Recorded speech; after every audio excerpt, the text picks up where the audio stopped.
And welcome to the July 7th, 2022 Parks and Recreation Commission regular video meeting. I am Jody McCarthy, Parks and Recreation Commission Chair.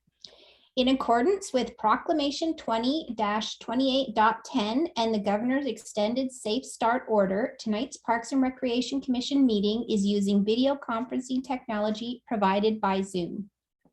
The Zoom video of this meeting is being recorded and will broadcast live via Zoom and will be uploaded to the city's YouTube channel later this evening. City staff and consultant guests are participating in tonight's meeting remotely. Other public audience members are listening to the meeting by telephone or via the internet. Additionally, the city has opened up the community center to provide public space for viewing and participating in the meeting. Welcome to all, and thank you for joining us tonight. Tonight, we are excited to welcome new Parks and Recreation Commissioner, Ashley Hay. Ashley, if you can, if your microphone is working, would you be willing to share a bit about what interests you in volunteering to be on the Parks and Recreation Commission?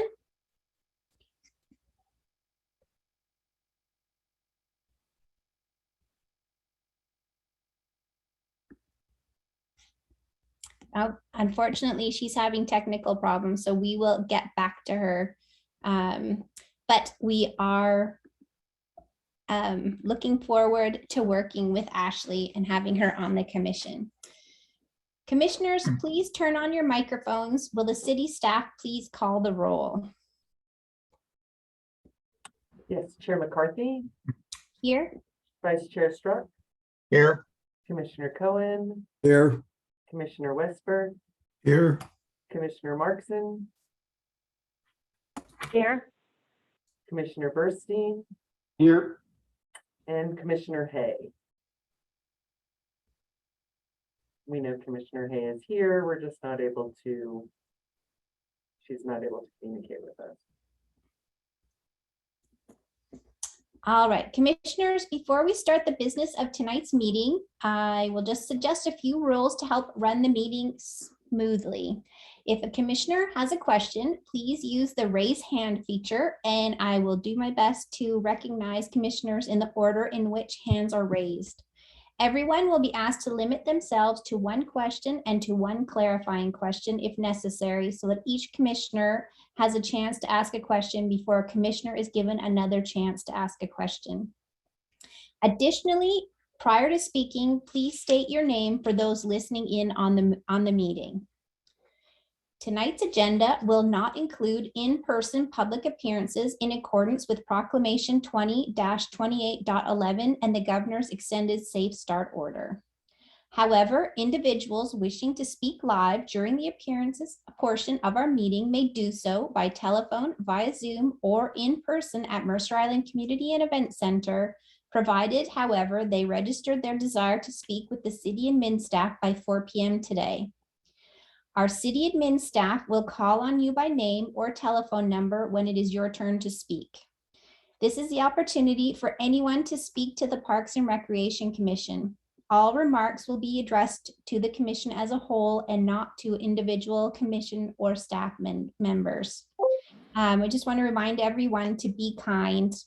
And remember, we all are going through something. And if anyone becomes boisterous, threatening, or personally abusive while addressing the commission or guests, I may ask you to leave the meeting.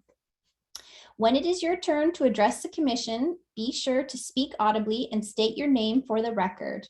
Your comments will be limited to 3 minutes. I will provide you with a 30-second and 15-second warning when your time is about to expire. City staff, is there anyone who has signed up for appearances that wishes to address the commission? Yes, Chair, we have 3 members of the community. The first one we have is Sue Stewart, and I am promoting her to panelist now. Thank you.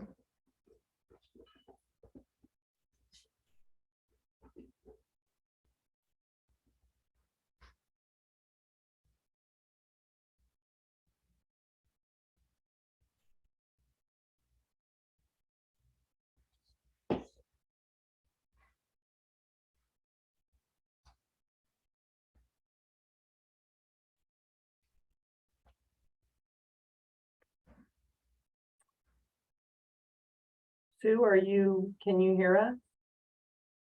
I can hear you. Your microphone is turning on and off, and we don't have a video of you.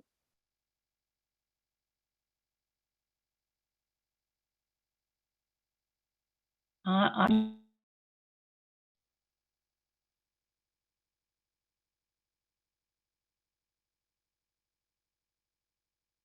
I'm sorry, Sue, you're kind of cutting in and out there a little bit.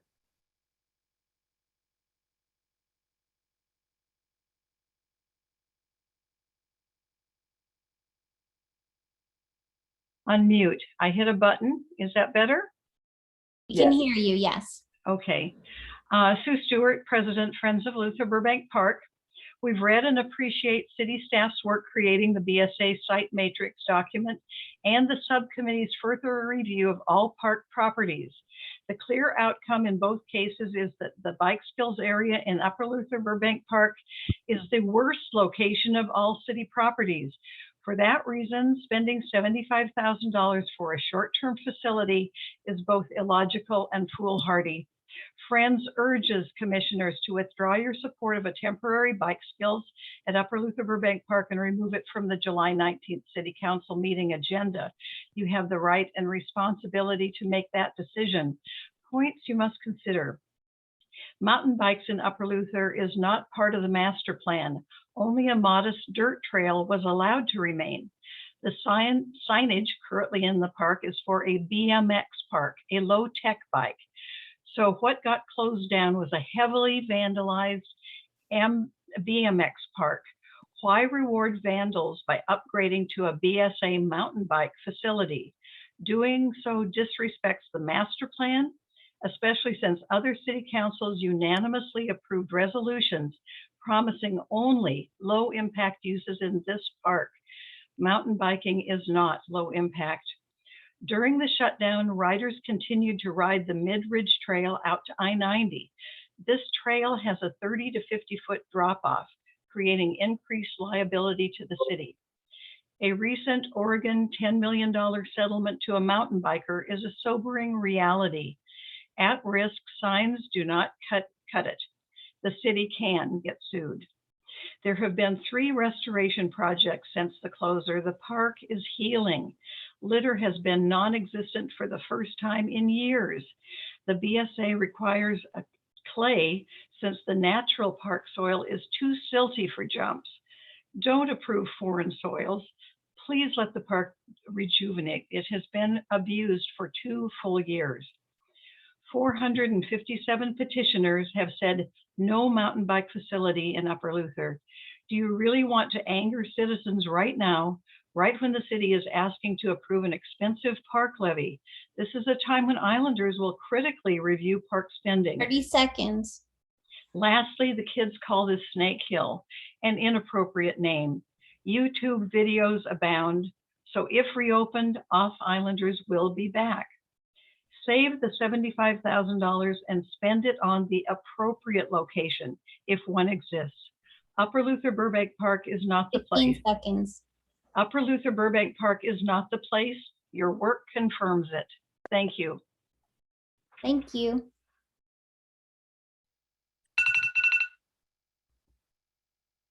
Next up, we have Brian Shires.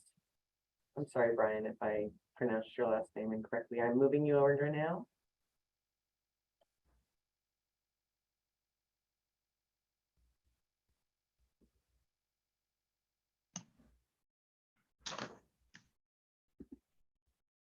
All right, do you have me now? Yes. All right, thank you, commissioners, and thank you for your time. I'm Brian Shires, resident of Mercer Island, also president of our Mercer Island Biking Advocates organization. I shared a detailed assessment of the proposed bike skills area at Dean's Children's Park yesterday via email to all commissioners for your reference. Hope you find that useful. We actually had a local trail designer come visit the location. We walked it several times. So with that opportunity to look at the location and examine the feasibility of the space from a bike user's perspective, we're very supportive of this new location and it has good potential. and has the ability to serve a broader range of users, from with beginner level through very competent users. The area does certainly lack the elevation profile of the prior location in Upper Luther Burbank Park, and it's recommended to ensure that the area is usable and has the relevant fun factor for the users. And we'd actually recommend having a start structure. Think of that as like a pile of dirt or a wooden structure. Probably 3 to 5 feet is the initial concept to get that initial elevation profile that area lacks. Certainly this area, and this does not seem to be a small project, will take significant time to ensure complete community and input, environmental reviews, proper design and build. To that point, it's likely to be a long delay in meeting our children on the island's kids' needs for physical and mental well-being. These kids have lost access to the existing location in Upper Burbank Park. For many of these children, this is their core activity, and they're missing this on island. And it's really unfortunate with the all the things going on in the world that we're not able to ensure that the children's needs are being taken care of. And certainly, the users are seeking out locations to go to. So we appreciate your consideration. We look forward to, as a Mercer Island biking advocates organization, partnering together with the city, bringing in perspectives. 30 seconds. We have a similar petition with over nearly now just under 1,000 signatures that actually supports reopening of the existing location and supporting our 15 kids. seconds. So thank you very much and have a good day. Thank you.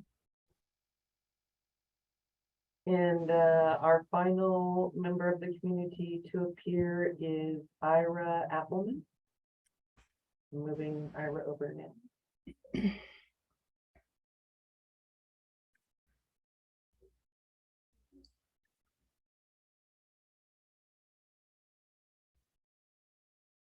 Okay, so you can see me and hear me. Correct. Ira Appleman, Mercer Island. First, I oppose opening a mountain bike facility in Upper Luther Burbank Park. The mountain bike facility violates the Luther Burbank Master Plan. I'm one of the only islanders left who were citizen participants in the master planning process. As the language in the actual plan shows, what was there was left there, but the additional unauthorized expansion violates the plan. The future funding plan is an integral part of the master plan. The plan is clear that zero future funding was assigned to that location because no additional work was allowed. I've also objected to this commission and to the city council about rewarding those who broke the law. An out-of-control group vandalized the park.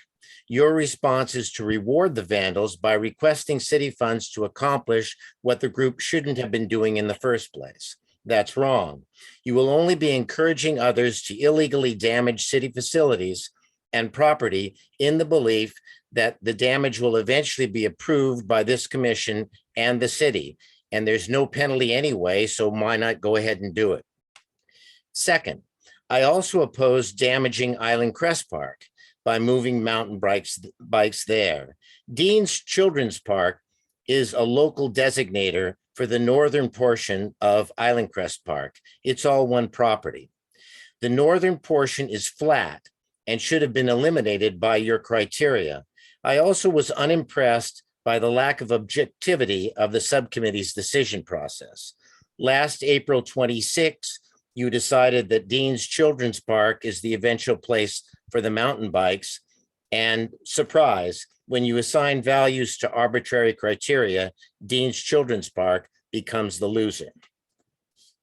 It's your job to protect our parks. Sponsoring this damage is not doing your job. One of the reasons I object to the bloated parks levy that the city council is now considering is that extra funds allow the city to damage the parks, as is contemplated here, and was previously attempted in Luther Burbank with a proposed housing development in Upper Luther Burbank and a marina and 30 restaurant seconds. in Lower Luther Burbank. Like those failed projects, this mountain bike facility should not be approved. Thanks. Thank you. How are we doing with getting Ashley back onto the meeting? Is there any update on that? Chair McCarthy, this is Ryan. We're working on it. We've got a few of us. Andrea, the city clerk, is also working on it from her end. So we're scrambling. We're in contact with her on the phone, and we believe she can hear everything that's happening right now. Okay, we'll keep going then. Keep you informed. Thank you. The first item on the agenda is the department report and update.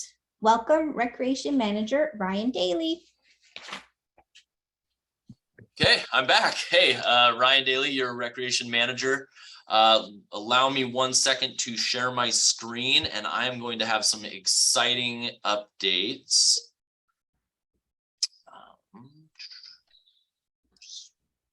Let me know when you're able to see this. We can see it. Okay, off and running. If it advances, there we go.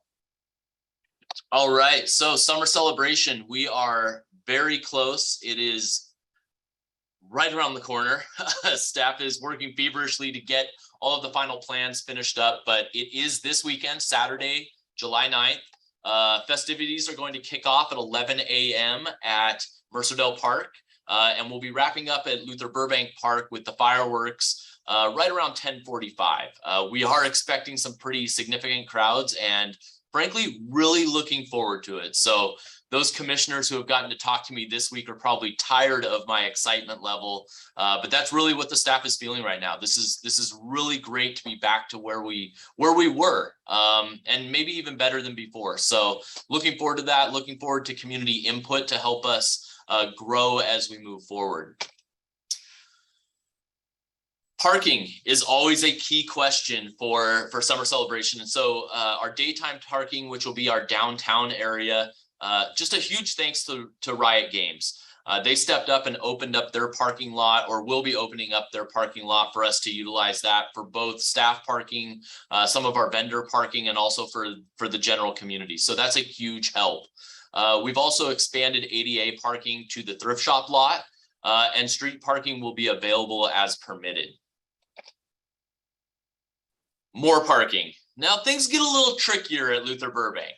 We have a little bit more of a limited availability there, but we'll be using the north lot for ADA, and that's the lot there near the tennis courts, and we'll have emergency vehicles as well as vendors parking there. At 4 p.m., that lot will not be accessible to the general public for general park users. It'll only be available to ADA parking and emergency vehicles and those vendors that I mentioned. We do have paid parking, which we're calling Premier, here at the community center. Those spaces are able to be reserved for $50, and this is a huge support to the event. We did have a number of community members who were looking for ways to support, and in lieu of donations, we've offered up this opportunity to accommodate them. It's also a prime location to park to be able to access the Luther Burbank activities. And the website there, you can visit mercerisland.gov/summer celebration to purchase your parking pass in advance. You can also swing by the community center ahead of 5 p.m. tomorrow to purchase those passes.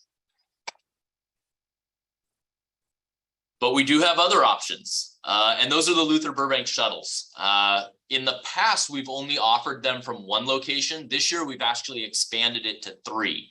Part of that is to allow Islanders different locations to access. The other part is we do have limited parking at City Hall, and this allows us to really expand that opportunity.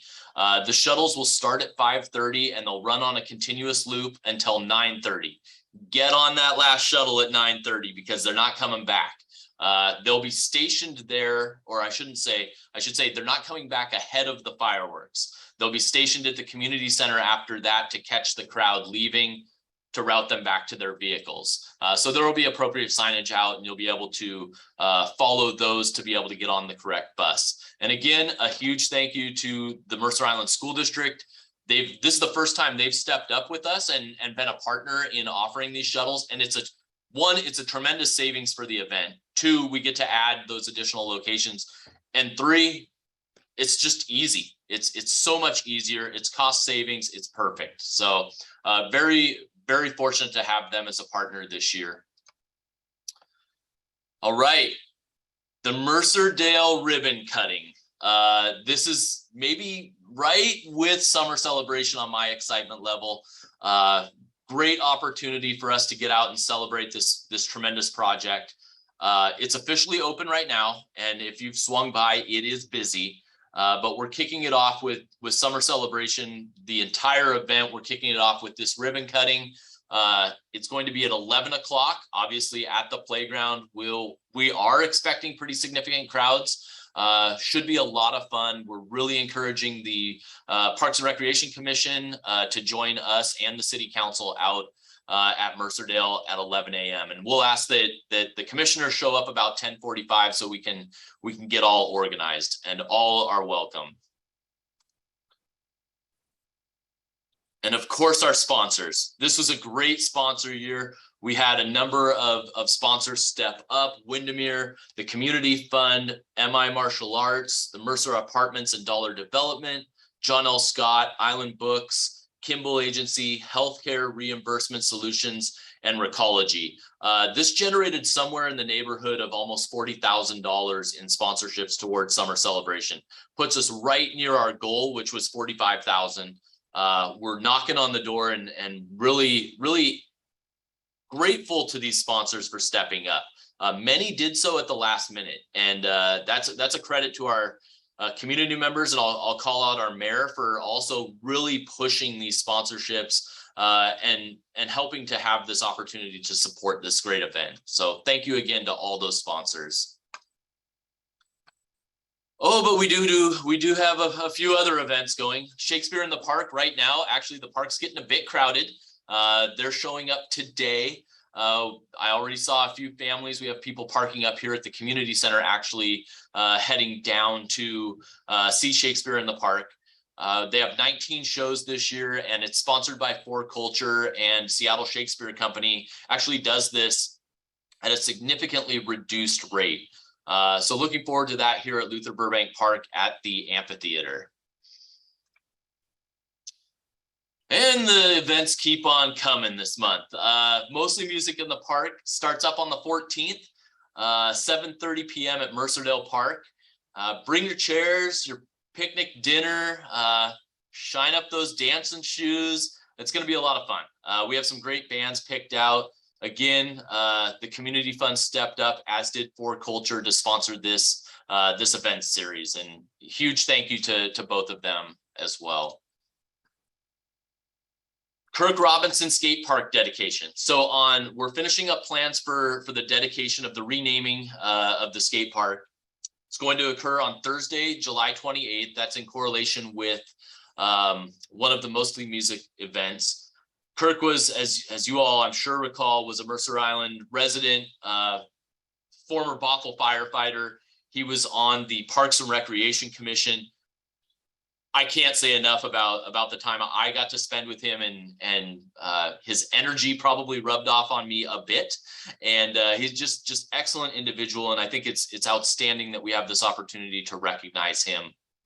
And so that will occur on July 28th, and I will be providing invites to all of you so that you're well aware of being able to attend that event. Aubry Davis Picnic Shelter. It's back. It's up and running. It's been a bit of a long wait, but perfect timing. As you see the sun out, we finally get to host those picnics there. It is available for rent online. It looks great if you haven't had a chance to get out there and check it out. A huge thanks to all of our crews who have really pushed to get this up and running. We had to reinstall some benches, clean up some of the vegetation around there. It just looks great, and our team is already renting it out, and that is available online as it's shown there on the website. And finally, wrapping up with another event, we hosted Island Pride. It was a hot day on Sunday, June 26th, but we were supporting the LGBTQIA plus community. We worked with 1MI, Mercer Island LGBTQIA plus parent affinity group, Youth and Family Services, the Puget Sound Band.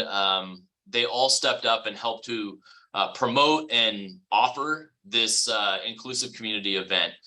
Your recreation division supported that, as did staff from the city manager's office, to be able to sponsor and promote that event. And it was honestly very well attended, very festive atmosphere, I would say. South Mercer Playfield project. Construction starts next week. So things are moving forward. This is a joint project with the city and the school district. Temporary fencing and equipment, you'll see that popping up probably on Monday morning, is what it's looking like. And you'll recall that this project is to convert field number 3 and number 4 to synthetic turf, install additional lights, and to replace the turf on fields 1 and 2. So 1 and 2, you'll recall, is just infield, or currently the 3 fields there are just infield turf. Field number 1 and 2 will continue to be that. Field number 3 and that dirt field in the corner will be fully turf. So that kind of gives you a picture of what it will look like when it's completed. The school district is the project manager on this, and I'll say our credit to the recreation team here. They moved quite a few field rentals around to be able to accommodate this timeline, and we expect the project to be completed in early fall. With that, I will pass it back to you, Chair McCarthy, and see if I can find Commissioner Hay and to stop sharing. All right, I see that Commissioner Cohen has his hand up. Is it regarding what Ryan was just talking about? Yes. Don Cohen. Ryan, can you hear me? I can, but I can't stop share. Is that stopped yet? It stopped. No, that's Okay, okay. great. You don't need Thank to you. share anything if you can hear me. Yes. This was a question about the Aubry Davis Park picnic area. I haven't been up there in person yet, but from the photograph, are some of those tables, do some of the tables have only 3 benches so that someone who is disabled can use them? I believe some of them are accessible. Paul or Jason, or Elaine. Hi, Elaine. I can confirm you. that at least 2 of the tables have an accommodation for a wheelchair to pull up to them. Do you know if those are, if any of those are covered under the covered area? I believe that both of the tables that are oriented that way are underneath the shelter. Okay, thank you very much. You're welcome. Great, thank you. So before we go on to our second item of business, I see that Ashley's on the call, and I just want to give her the opportunity to speak to what made her decide to come on. Sure, thanks. Can you hear me? Oh, what a relief. I am very happy to be here. Sorry for the technical difficulties initially. My webcam decided to stop working today. It worked yesterday. So here I am. I'm very happy to be joining the commission. A little bit about myself. My husband and I have lived on the island since 2005. We have 3 kids, ages 6, 8, and 10. So we spend a lot of time in the parks, a lot of time. It would not be an exaggeration to say that we go to the parks almost every day. So we've become very familiar with the parks and trails, and I'm happy to be involved at a deeper level now and excited to get to work. Thanks for the welcome. Awesome. Yeah, welcome. We look forward to having you with us, and especially now that your camera is fixed. All right, the second item of regular business is to review and consider approving the minutes from the June 2nd, 2022 meeting. Commissioners, may I have a motion to approve the minutes of the June 2nd, 2022 meeting?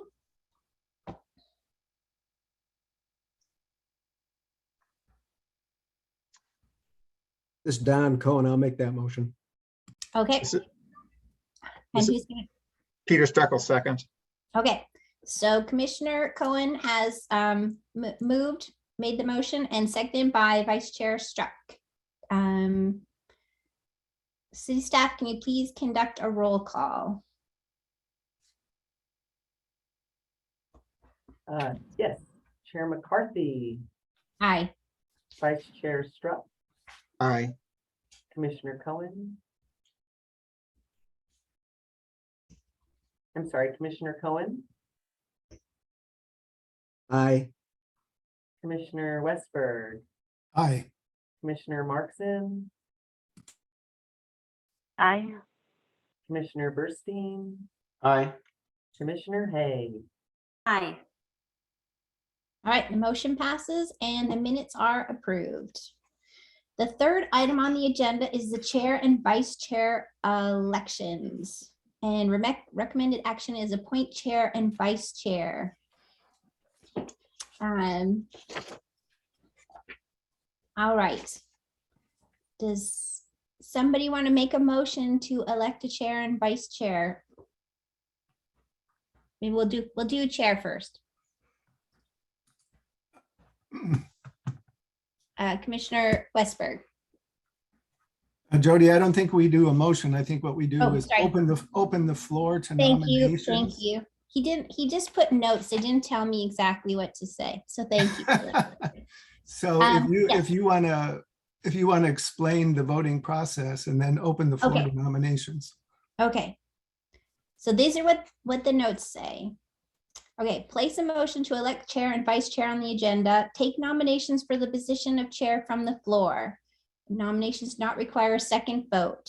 If no further nominations, the chair declares nominations closed and voting takes place in the order nominations are made. If there is only one nomination, board members will vote on that nomination by a voice vote. If there's more than one, then we will do separately by a roll call vote of the members present. And once a nominee receives a simple majority, the nominee is declared elected to the position. And if no one receives a majority vote, then we do it all over again. So I'm opening the floor for nominations. Commissioner Westberg. I would like to nominate Jody McCarthy to serve as chair of the commission next year, for the coming year. Thank you. I accept that nomination. Any further nominations? All right, I'm going to declare it closed. And we'll take a vote. And we'll do a voice vote. So can we do a roll call, please? Raven? Yes. Sorry, Chair McCarthy, is that appropriate? I don't even know. Aye. Vice Chair Struck, Aye. Commissioner Cohen, Aye. Commissioner Westberg, Aye. Commissioner Markson, Aye. Commissioner Burstein, Aye. Commissioner Hay. Aye. Okay. That was easy. All right. I'm going to open the floor to nomination for vice chair. Commissioner Cohen. I'll nominate Peter Struck as vice chair. And Peter, do you accept that? Yes, I accept. Thank you. Do we have any other nominations? I'm seeing no one. All right. And let's do a roll call for vice chair. Chair McCarthy, Aye. Vice Chair Struck. Aye. Commissioner Cohen, Aye. Commissioner Westberg, Aye. Commissioner Markson, Aye. Commissioner Burstein, Aye. Commissioner Hay. All right. Okay, Brian's breathing a sigh of relief now that he didn't have to totally change the meeting. Okay, the fourth item of regular business. Jody, Don Cohen. Yes. I just wanted to express the appreciation of the commission and the whole city for the work that you and Peter have done this last year with a lot of difficult things, a lot of balls to juggle, and excellent work. So thank you for that effort. Thank you. I second that. Yes, thank you very much. Okay. Okay, fourth item of regular business is the Aubry Davis Trail, Park Trail Safety Improvement Project, 30% design revisions. And we welcome Capital Improvement Project Manager, Paul West. Good evening, Parks and Recreation Commissioners. I am Paul West, CIP Project Manager. I'm joined tonight by Liz Gibson and Corinne Schmidt from KPG SOMAS, who will be giving you an overview of what is in the revised design. But first, I just want to do a little recap. At the June meeting, the commission for the first time saw a draft 30% design and gave feedback on that design. And then subsequent to the June meeting, commissioners also provided us feedback on that 30% design by email. And the feedback was used to create this revised 30% design that you will review tonight. I think that we also found out at that June meeting that there are some areas where the commission seems to have general agreement, which is that signage and striping are, regulatory signage and striping are desired and needed on the trail in general. And so signage and striping trail wide was in Schedule A, and the commission seemed to approve that, or not approve that, but support that. In addition, from the feedback I've heard so far on the revised design, the inclusion of the roundabout in Schedule A seems to have quite a bit of support. And the other thing I will say is that it seems like we're moving to somewhat of a consensus that Schedule A is probably going to be the recommendation to City Council for the 30% design. That the commission, I have not heard the commission having much appetite for recommending things that are in excess of what has been budgeted for this project. So that's some of my overview observations coming into tonight's meeting. We are moving toward finalizing the 30% design recommendation to council tonight, and if necessary at the September meeting, hopefully we can come to an agreement about what the 30% design is by that time, and have a review of the transmission memo to council at the September meeting. So with that, I want to turn it over now to Liz and Corinne to present the revised design so that everybody understands where we're at. And we'll also then address some of the feedback that we got this week from commissioners on that revised 30% design. Okay. So Liz, would you take it over? Sure. Thank you, Paul. And I just wanted to thank the Parks and Recreation Commission meeting for having us here this evening. My name is Liz Gibson. I'm the project manager for the for KPG SOMAS, with the consultants for the ADT Trail Improvement Project. So it was requested, and I think it's probably a good idea to have a quick overview of where we were at the last meeting and what we presented with what was in Schedule A and Schedule B and then Schedule C, just to kind of bring you up to speed. And then we're going to talk about how we have responded to the comments from that meeting and made some changes. As Paul has pointed out, we moved some things up in the importance level onto Schedule A. So let me just share my screen with you. Hang on a second. See, pick the right one. Hopefully everybody can see that. So the last meeting in June, we went through a short presentation of what the improvements were, but mostly we focused on what was included in Schedule A and Schedule B. And I just want to run through that again for you. Starting at the I-90, as you come across the I-90 bridge and connect onto the trail going across the Aubry Davis through Aubry Davis Park, what's included in Schedule A, as you can see here, is in the green. So that would be regulatory signage and signage like slow down, you're coming to some kind of connection here. The green striping along the edge of this trail here, which is included in Schedule A, is improving the shoulders along the trail. The shoulder is currently 12 feet wide, and so this would be an additional 2 feet edge of the shoulder along here. But we haven't shown shoulder improvements. The shoulders are typically up to standard and don't need improving. So as we move through the corridor, you see some of the pink here. These were included in Schedule C. So kind of lower down on the priority here, some node area concrete improvements. And then you'll see as you're coming across West Mercer Way, improving the shoulders to the, I guess that would be the south of the trail as you're coming up the hill here. So this would all be in Schedule A, and including some signage. You'll see a little dot right here on the corner by West Mercer Way. That's additional signage.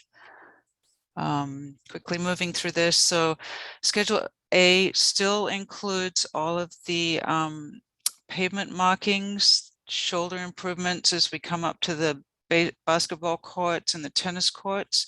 So this is providing some safety improvements for bike and pedestrian mixing areas as they're coming up out of the parking area, providing some striping for bike users as they're coming through along the trail, and they'll hit the kind of pedestrian zebra crossing area here. So these are thermoplastic markings that would be included to provide additional safety. There's also additional signage along here that would be included in Schedule A. So basically everything you see in green here. So moving through here, this is what we had shown at the last meeting in June, and we'll show you an update for this area. Typically this purple area, which was included in Schedule B, is now mostly included in Schedule A as the recommendation and discussion was about. So moving through the last portion of the trail, a little bit of vegetation cleanup, I think, was included on this portion, some signage. And then as we hit the intersection here for North Mercer Way, some additional trail signage, not signage, pavement markings for the bicyclists coming down here, giving them heads up as they're coming into that crossing area. So that was what was included in the last meeting, and I am going to switch to what we put together for the package for this commission meeting tonight. So I'll try not to read all of this, but in response to the Parks and Recreation Commission in June and subsequent input from commissioners and city staff, the area by the restroom includes realignment of the trail and improvements to that area in front of the restroom. That will remain in Schedule A. And as I go through this text, after we've gone through a couple of slides, I'll show you a plan graphic of that, so that will help you visualize that. We're modifying the design from the June one that we showed you to reduce proposed benches and amenity areas by the restroom, and some of those have now moved into Schedule B. We've installing installation of low fencing to help reduce cut through, which was a concern across the trail by the restroom. We also reviewed opportunities to reduce new pavement areas and or removing unnecessary pavement. The design team also recommended using concrete for the trail improvements in front of the restroom for the following reasons. Changing from asphalt to concrete provides a visual and tactile cue for cyclists that they are entering a shared space with more complex circulation and mixing of users. The concrete provides a better opportunity for placemaking aesthetics, so we can change up some of the scoring, add a little bit of color, and that also helps with the visual cue that you're entering an area that's highly used. There was a couple of other things that were brought up. Pervious concrete, for a number of reasons. We have not included that in the options for maintenance requirements. If not properly maintained, it can become clogged and subject to surface ponding. The cost for a small amount of pervious concrete in this area would be significant, because they have to bring in a very small amount. They basically charge you for a big concrete truck full of it. And then in addition, as most of the trail across the Aubry Davis Park is actually a lid over the freeway, the drainage from all of the areas, including grass, planting, or pavement, is all ultimately collected and dispersed into Lake Washington. So having a pervious concrete doesn't really increase that permeability of the water into the subgrade. It's all collected in the end with everything else. Hopefully that makes sense. So moving on to the proposed roundabout area, you can see some pictures here. We actually found an example in Wisconsin, which is very similar to the one that we're proposing, and is actually functioning quite well. Both of these pictures at the top, on the top right, are the same roundabout area. So this, we, in response to the comments, moved that roundabout into Schedule A and modified the design. The trail roundabout will now be constructed in asphalt, not concrete, as we showed before. It will have a planted center, similar to what's being shown in the photo up the top here, on the top right. The outside radius of the roundabout was increased to allow for adequate planting area in the center, improve the visibility and maneuverability, and to encourage additional slowing by cyclists. It helps that kind of chicane route that the bicyclists will have to take, rather than a smaller radius, which allows them to cut through it a little bit straighter. This does not significantly increase the total impervious pavement area. We did not increase the trail width around the roundabout. We just increased the footprint of the area, including the planting. Additional trail safety measures will be included, such as reflective paint and warning signage at the roundabout and on approaches, including warning signage at the top of the hill curve by the tennis courts where it's most needed, to say, hey, heads up, you're coming into a busy intersection, there's this roundabout ahead of you. And at this point, we have not determined exactly what that signage looks like, but it will be included. For example, slow, yield ahead, caution, blind curve, intersection ahead, those kind of things. We will also include reflective sheeting on signposts that are within the roundabout area, reflective yellow paint on the mountable curb. You can see the example for that. This second photo on the right shows the roundabout with reflective yellow paint on a mountable curb. And then finally, including low, soft mass vegetation in the center of the roundabout, so that if you do manage to ride into it, it will be fairly soft and it won't be like a big prickly bush that you can land into. So I'm going to enlarge this just a little bit so that you can look at the top one, and hopefully everyone can kind of see this.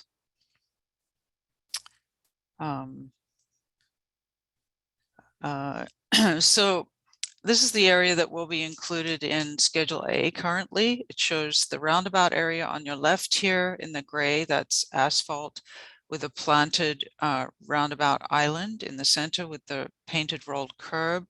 It shows the thermoplastic advanced warning bars. It shows some decorative colored surface pavement treatment, which is included in the Schedule A as part of that treatment, not only as a placemaking thing, but also as an additional element to provide some continuity and to give a cyclist a heads up. Hey, this is just a little, it's a pop to say you're entering a zone where there's something happening and you need to pay attention.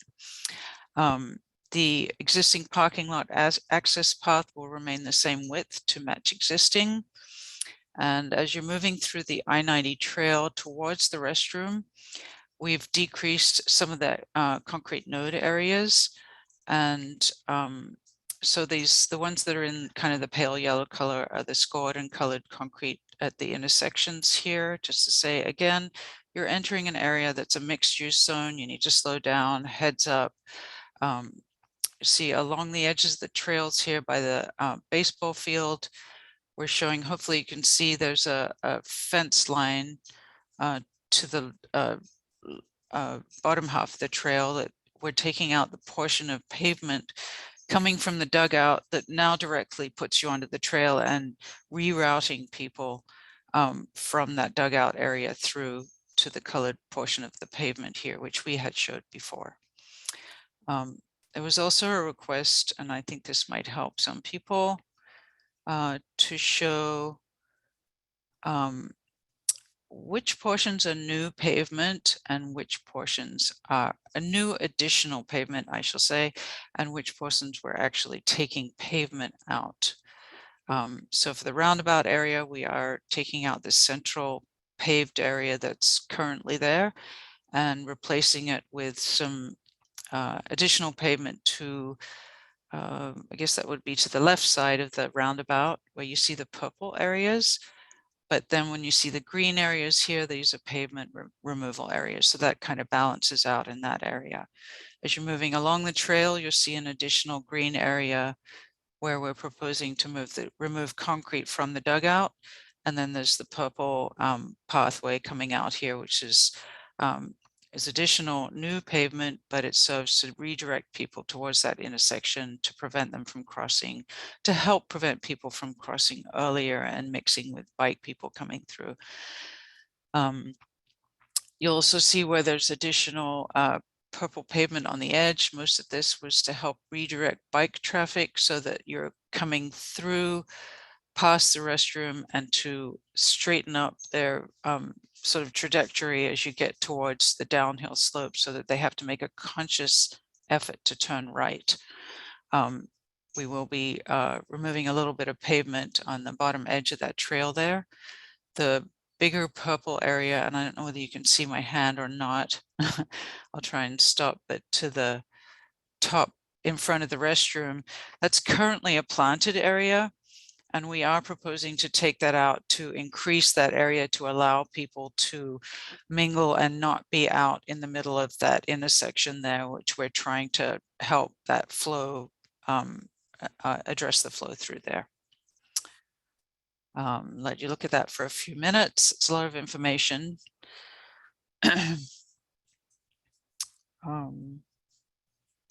So as we are moving on,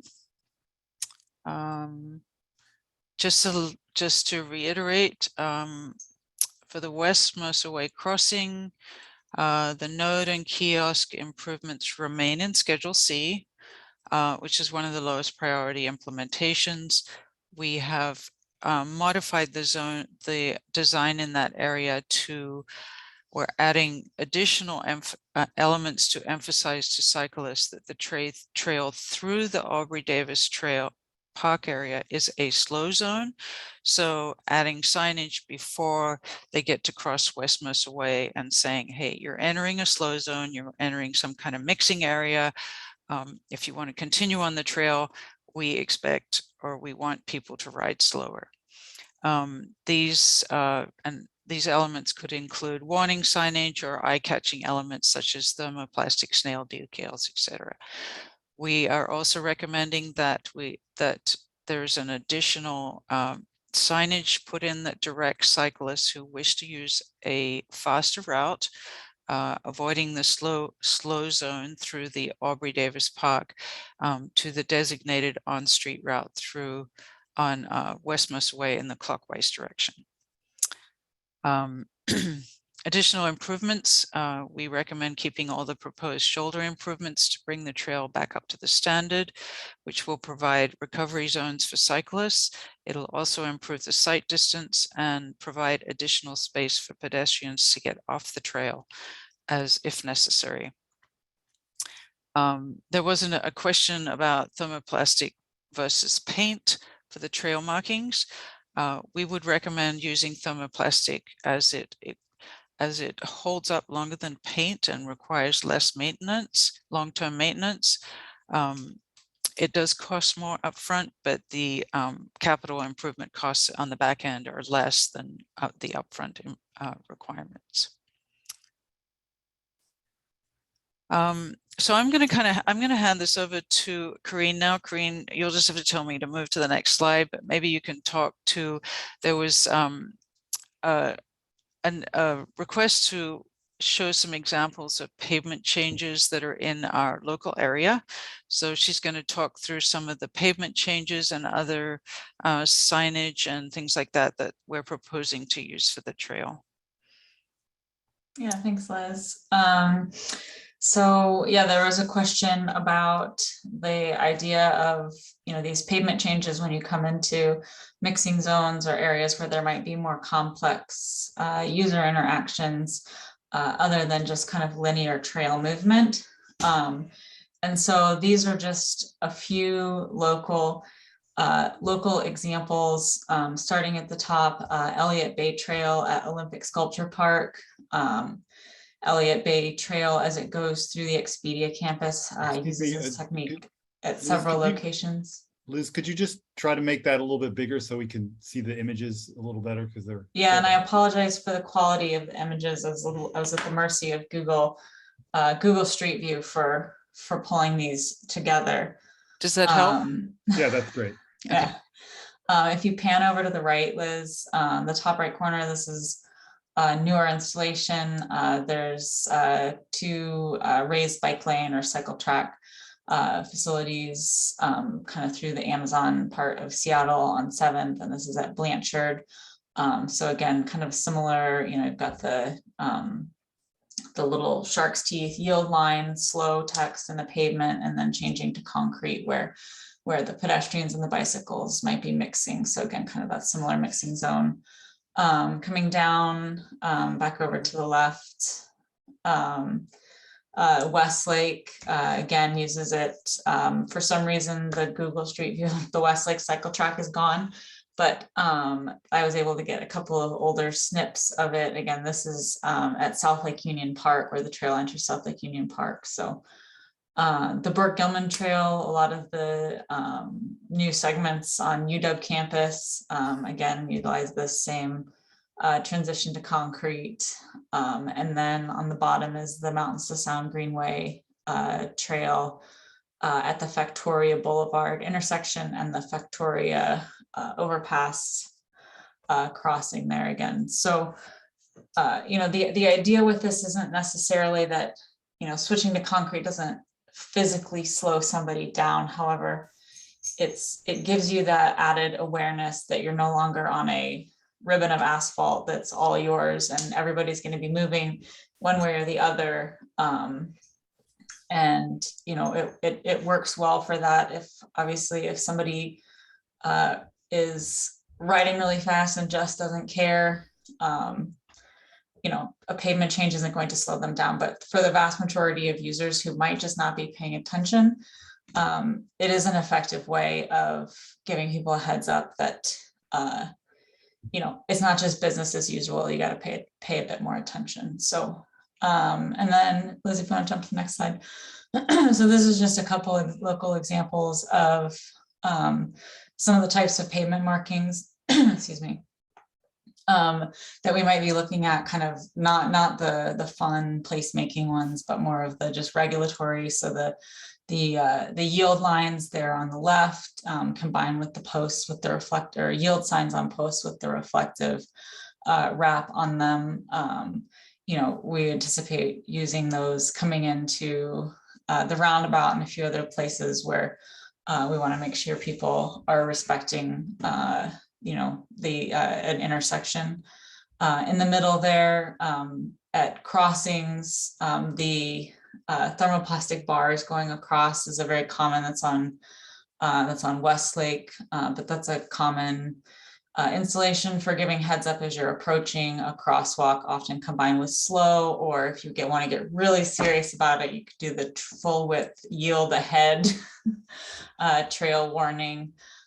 So, those are the kinds of things that we're looking at doing, not just at the restroom and roundabout location, but also kind of project wide. So, and that would be part of those Schedule A improvements. So kind of that baseline element. And then going down just really quickly, we've talked a lot about kind of unique ways of making people think, like changing the mindset to park from trail. We found some fun examples of unique kind of slow zone signs, either in the pavement, doing kind of a decorative treatment to the pavement, or you know, just regular signs. And then the example on the far right just shows some different things that have been done with pavement. The daffodils on the top left, that's in Puyallup. The other, these are all just other trail installations showing using decorative, some of it's thermoplastic, I think some of it's paint, but for that kind of placemaking element. And again, that just kind of serves to make you feel more like you're in a park than on a remote or, you know, just a shared use trail, you know, flying through on your way to work. So I think that's everything we had to show that was kind of different since the last meeting, or that there was clarification requested on. So if anybody has questions. I think there were a couple of questions with the cost estimate that we had given the Parks Commission. One of them was to do with the, and I think we covered this, was, hopefully you guys can see this,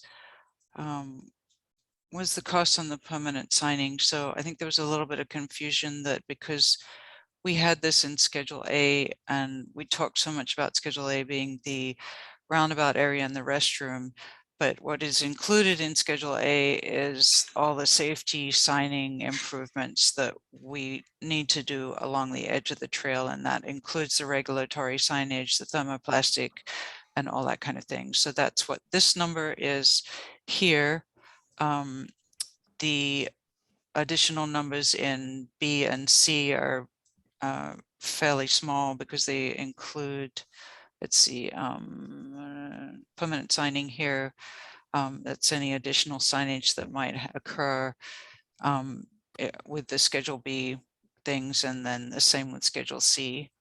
There was also another question, I believe, about the differences in the areas for the cement concrete trail, the colored concrete, and the colored surface pavement treatment.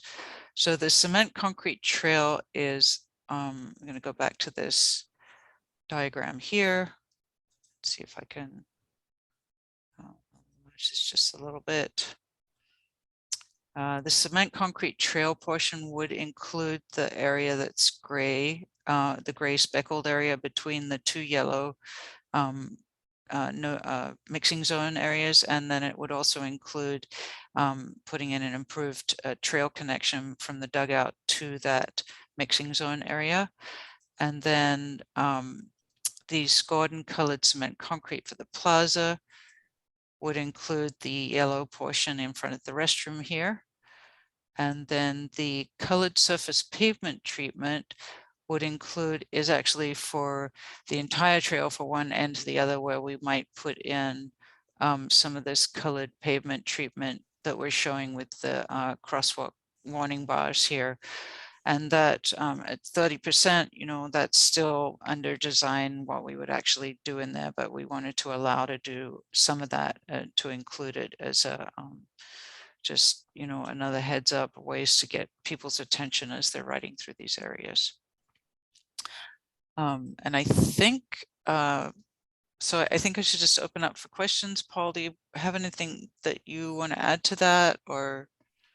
One of the, well, yeah, I just want to go through a few of the comments we have that I think would be best covered in the presentation. Do we have we showed, there was a question about what does the scored concrete look like? And I don't seem to have recall seeing any images that were where that was. So we haven't, let's see, I think in the original, let's see if I can pull that up. In the original presentation we had, I just open it up on my other screen so I don't, we had some photographs. But before Liz, before you get that far, so at the 30% design level, that isn't actually really laid out yet. So I think just for the commissioners want to know, like, I mean, I don't even know what scored concrete pavement is. It's like, Oh, I mean, think, it's like, what is it? well, typically, and let me just see if I can find, I'll just try and pull up an image from our previous presentation, if you will bear with me here for just a second. So scored concrete can be anything from what you see on a scored sidewalk with a saw cutting at maybe that scored concrete area could be a 4x4 panel scored area. It could be something that's a little bit more creative. We could do like a sort of a swoop pattern through it. I think originally when we had shown our original concept plans, we had showed something slightly different with kind of a pattern through it. So all we're talking about with the scored concrete is a way to utilize either a tool joint or saw cutting to create a pattern in the pavement, which helps. Otherwise, it's just a big, well, first of all, we have to do it to prevent cracking. There'll be expansion joints in it, but it also adds an additional decorative element. So that helps. It's the kind of jointing that we tend to see in concrete and sidewalks and things like that, but it would be more intentional or maybe have a different pattern than we're typically used to seeing. Yes, yeah. I'm still trying to find see if I can find something that We had a lot of look and feel images previously, but I'm struggling to find them as well. we did. I'm sorry about that. Well, sorry to interrupt. I just wanted, Commissioner Hay has her hand up and this is her first look at this. And I just thought it might be good to answer her question while you guys are still looking. Sure. Actually, I just found a few which might help. Oh, there you go. I think those are possibly more decorative though than what we're looking at. Yeah, but there's a few examples. So you can see this example here. Of course, it's opening it up on my other screen, which is not very helpful, but I'll get it over here. So you can kind of see the score line down here. So this concrete is scored in like 6-foot panels, I believe. So this would be a very minimal scoring and saw cutting. That's a saw cut. You can see that because it's got clean edges to it. There's another example I think I just saw here, this node pavement. Hang on a second while I get it back onto the screen again. So this is an example of a, this looks more like a 4x4 pattern to me, and this is a tool joint. I can kind of see that because it's got slightly rounded edges. We'd probably recommend doing saw cutting. There's not much cost difference between them, but it looks a little bit sharper and lends a little bit more of sort of a paver look to it. And then as Corrine said, a lot of these are more decorative concrete scoring. Like this is a really, you can see the middle one here. I don't know whether you can see that image. Scored colorful pavement. So this is more of a scoring with some color treatment on it, which would allow, it allows a little bit more flexibility and flow with that color treatment. So that gives you a little bit of an idea of what we're talking about. That's a pretty wide range there. So was there, I'm sorry, Ashley, did you have a question? Yes, thank you. Well, I have a couple of clarifying questions and then I do have some comments. I'm not sure if it's appropriate to share comments at this time or just ask questions. Commissioner Hay, if I could jump in, this is Ryan. Could we stop sharing the screen for a brief second, if that works, so that see a few commissioners' hands up? Awesome, thank you. I think it's appropriate to ask questions first. And then go into comments. Maybe let's try to roll through a round of comments and then go into let's go through questions, maybe at least for one round, and then there can be more commentary in the next round. Sure, absolutely. Okay, so a couple of clarifying comments that I have a few moments ago. you mentioned that the thermoplastic is considered part of that permanent signing. Is that correct? Yes. And the thermoplastic is those bars, just slightly raised, colorful bars. Any that go across the crosswalk path. striping, the yield little triangles.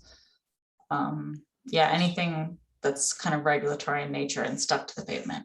And then Okay, it and that could is- also include the colored striping that we're talking about as well. Okay, and then you mentioned that the colored surface pavement treatment is those bars. So that would be different bars, not the thermoplastic bars, but some other kind of stripes. Is that correct? So that's more of a placemaking element that's kind of layered onto this again, coming from the desire to make it feel more park-like and less, kind of shift that mindset. And yeah, so that would be a separate treatment. And Okay, I believe we have been talking about that being thermoplastic as well.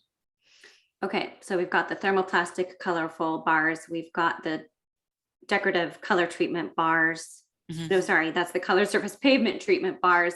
And my last question is, can you do scored cement concrete without decorative color treatment? Yes. Yes. Okay. Sure. Yeah. And I found the image that I was looking at, if I might share just for one moment. I think it might be kind of helpful to share. There we go. So this is a good local trail example, the Redmond Central Connector. And so you can see, it's got different color bands and just kind of a more decorative finish to create the pattern that they wanted to with this kind of weaving pattern. This wouldn't be exactly what we would be proposing, but it just gives you kind of an idea of what that could potentially look like. But yeah, so even when we say colored concrete, it doesn't always mean bright colors either. So, this would actually be colored concrete, just to get like that color contrast with a darker, lighter gray or, different finish treatments on it. So. Okay, and one last quick question, really quick, about the signing, back to the signing. There's signing in Schedule A and in Schedule B, but my understanding is that these are the same areas. So are we adding more signs later, or what's the difference? I think the difference was, okay, so when we split them out, I think we just allowed an additional signing in Schedule B. So the Schedule A covers what is necessary and some additional for that placemaking and a little bit more of that fun signage that Corinne was talking about.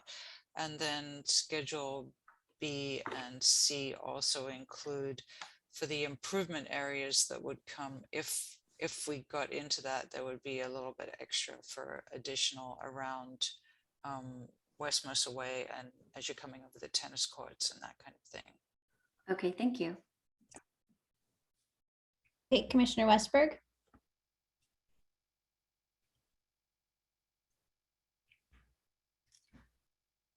You're on mute. I have a couple questions I wanted to ask.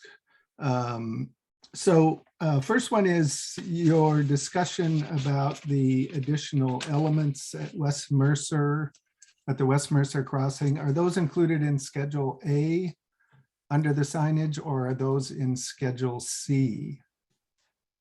Yeah, those, so the signing to direct to the West Mercer Loop and the bike route signing would be part of that, and also some changes to the existing wayfinding signing. Yeah, so the what's in Schedule C. That's part of A? Yes. Okay. Yeah. Yep. Did you look, this came up in a couple of public comments, but I also raised it at the last meeting. Did you look at the option of eliminating the path from the parking lot to the roundabout?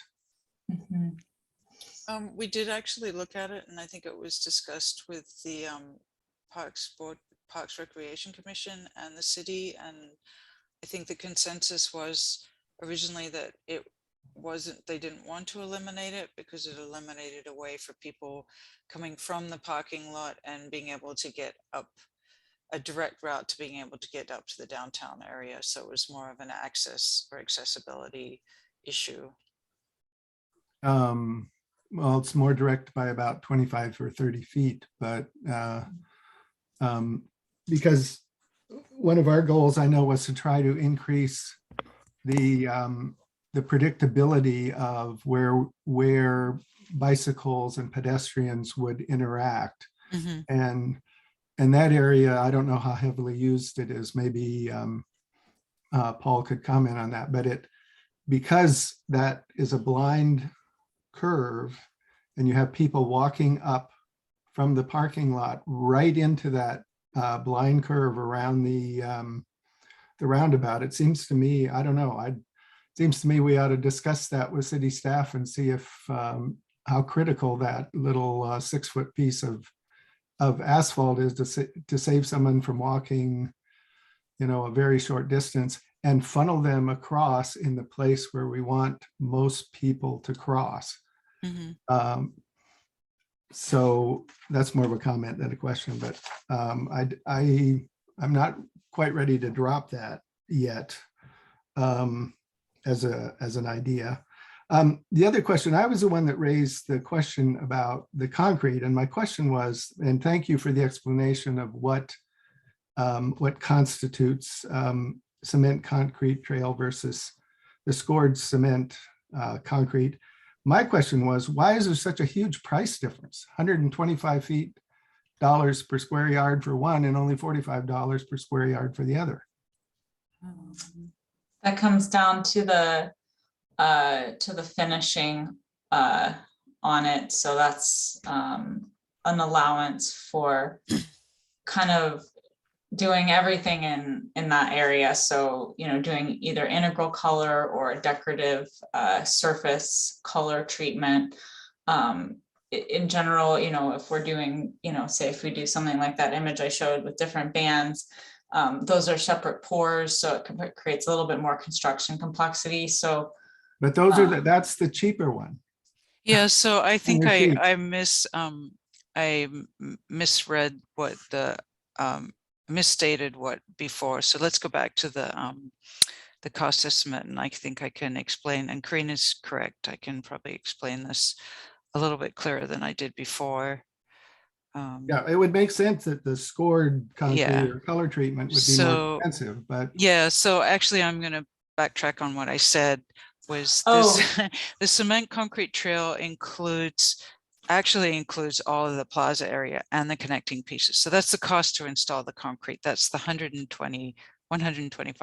So the $45 extra a square yard, as Cream was pointing out, is actually for doing additional scoring and coloring to those plaza areas. So that would reduce if we took the color out of it, or if we just did some typical scoring or something like that. We just wanted to make an allowance for that. And is that correct? I think that's correct. Yeah, and I apologize. I could have stated that a little more clearly. This is kind of the wonkiness of how these things get bid. Is that so the actual material in the concrete is included in that bid item A24 cement concrete trail, so that you could actually scratch out A25 and you'd still have a surface that you could ride your bike on or walk on. Okay. So that's just literally the extra level of finishing. Yeah. So and a third question, and this may be more one for city staff, if since we're still slightly over the available funding on this project, would be to question whether we need a 5-foot sidewalk leading from the trail to the dugout area, or could that simply be landscape? Is the foot traffic enough there to justify putting in a fairly substantial sidewalk to get from the bike trail to the dugout?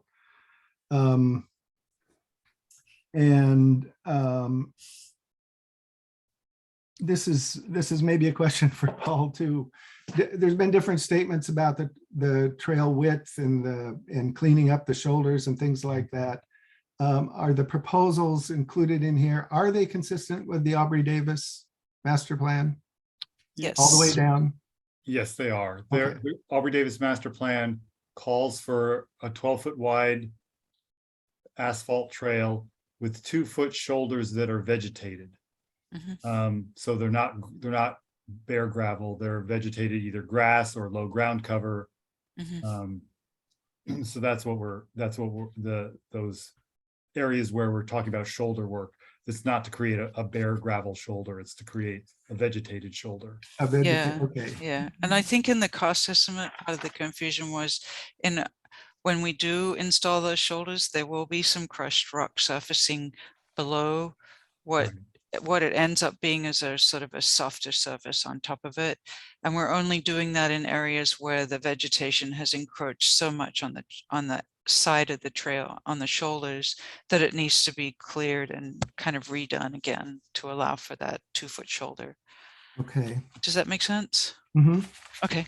I also want to go back to Commissioner Westberg, your question about reducing costs. We're at 30% design. We're not even, like Liz and Corrine are saying, we're not even specifying yet like what kind of signs we're talking about or what kind of pavement finishes.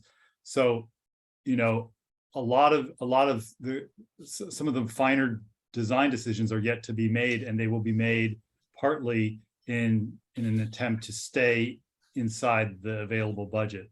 And so, it would be helpful to know from the commission, like even within Schedule A, what are your, what are the things you would, reduce or cut if, it came to that. And, I think that sidewalk is useful to kind of give people coming from the parking lot a target as they cross the trail. They see that there's a sidewalk on the other side of the main mixed use trail, and they say, I'm supposed to go over there, and so they'll head for that. I think it is useful for that. It does keep people from just going anywhere, or it doesn't keep them, but it encourages them to go to one target spot. Well, they are going to have a target spot because there will be fencing along there. And so the target will be the opening in the fence. True. So you may be right. Maybe it's a lower need given that the fence is now there. Okay, I'm sorry, I don't want to dominate this. Just one more quick question about the roundabout. And I like the design. I like the concept. In the picture, at least the second picture, the curb seemed pretty high on the roundabout. What is how high do you anticipate that from a design standpoint, that curb, that rolled curb would be? I think it's typically about 4 to 6 inches. That would be, unfortunately, our design engineer on the project couldn't make it this evening, and he could give an exact answer, but I believe it's about 4 to 6 inches, but it's designed to have a profile such that if you hit it, you would roll onto it. It wouldn't flip you. So I think it might be, the two images actually are of the same roundabout. So in one of them, I agree, it does look a bit taller. One looks flat and the other looks, the other looks it's menacing. the same place. It is actually the same place, yeah. But yeah, that is definitely that's definitely top of mind, that would be if somebody completely loses control and needs to plow through the middle, that they would be able to roll over that, and what would be planted there would not won't be like rose bushes. Something low and soft that would allow them to come to a controlled stop. Okay. And finally, I just Wait, wanted to Rory, say, I'm going to stop you because you have I've taken exceeded. what Okay. You have. So we're going to go on to Commissioner Cohen. Thank you, Don Cohen. I've got a couple of questions about the roundabout. And obviously from some of the commentary we've gotten in the last week, there are difference of viewpoint of the effectiveness of the roundabout. I don't personally have a view on that because I'm not close enough to it. But Liz, you said that somebody contacted the Wisconsin people and you kind of moved through very quickly saying, and they found it helpful or something like that. I'd like to know a little bit more about it. Is it a comparable location? Is it a comparable size of impact area? And have they had any problems? So that's my first question about the roundabout. Okay, and I can answer that. We did actually get an email today from the city that installed it, and they also sent their plans for it. So we will be going back and looking at their plans. And I think it is a comparable situation where they've got, I think 1, 2, 3. They might have one more leg than we 5. do coming into Yeah. it. 5, yeah. They've also got an overhead pedestrian bridge, I believe, over the top of it. So it's pretty similar. There's a hill coming down to it on one side. And what they said to us was, I think I'll try and shorten this up. They said the roundabout more functions as a traffic circle. And the goal of the roundabout, which is the same goal as we have, was intended for speed control through the intersection, as well as minimizing the need for cyclists to lose too much momentum as they approach. So you don't actually want people to stop, you want them to keep rolling through it. They said we didn't want cyclists to have to come to a complete stop. It's very well traveled, and the design was intentional to prioritize the direction of which way people, how people move through it. All of the paths are shared use paths. There are certainly some people walking on the trails. They said, however, at this particular location, the traffic is primarily bicycles, and then there's some pedestrians moving through it. So they, it's quite similar to this, where there's quite a lot of bike traffic rolling through it, and some pedestrian cross traffic and things like that. They did send us the details. They have said they've had they didn't mention that they have had any problems with it at all at this point in time. I think they installed it in 2018 was my understanding.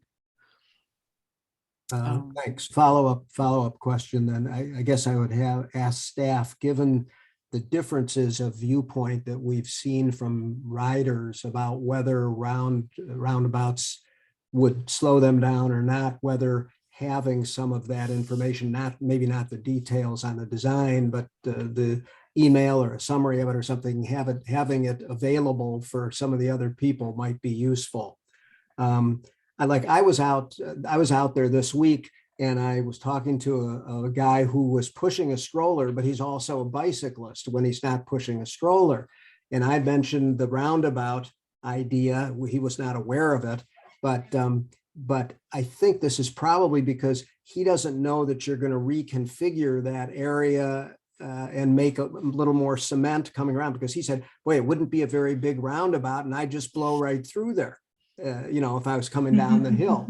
So it kind of raises in my mind, this is just a question or comment to staff, is how much does the public know about all of this stuff?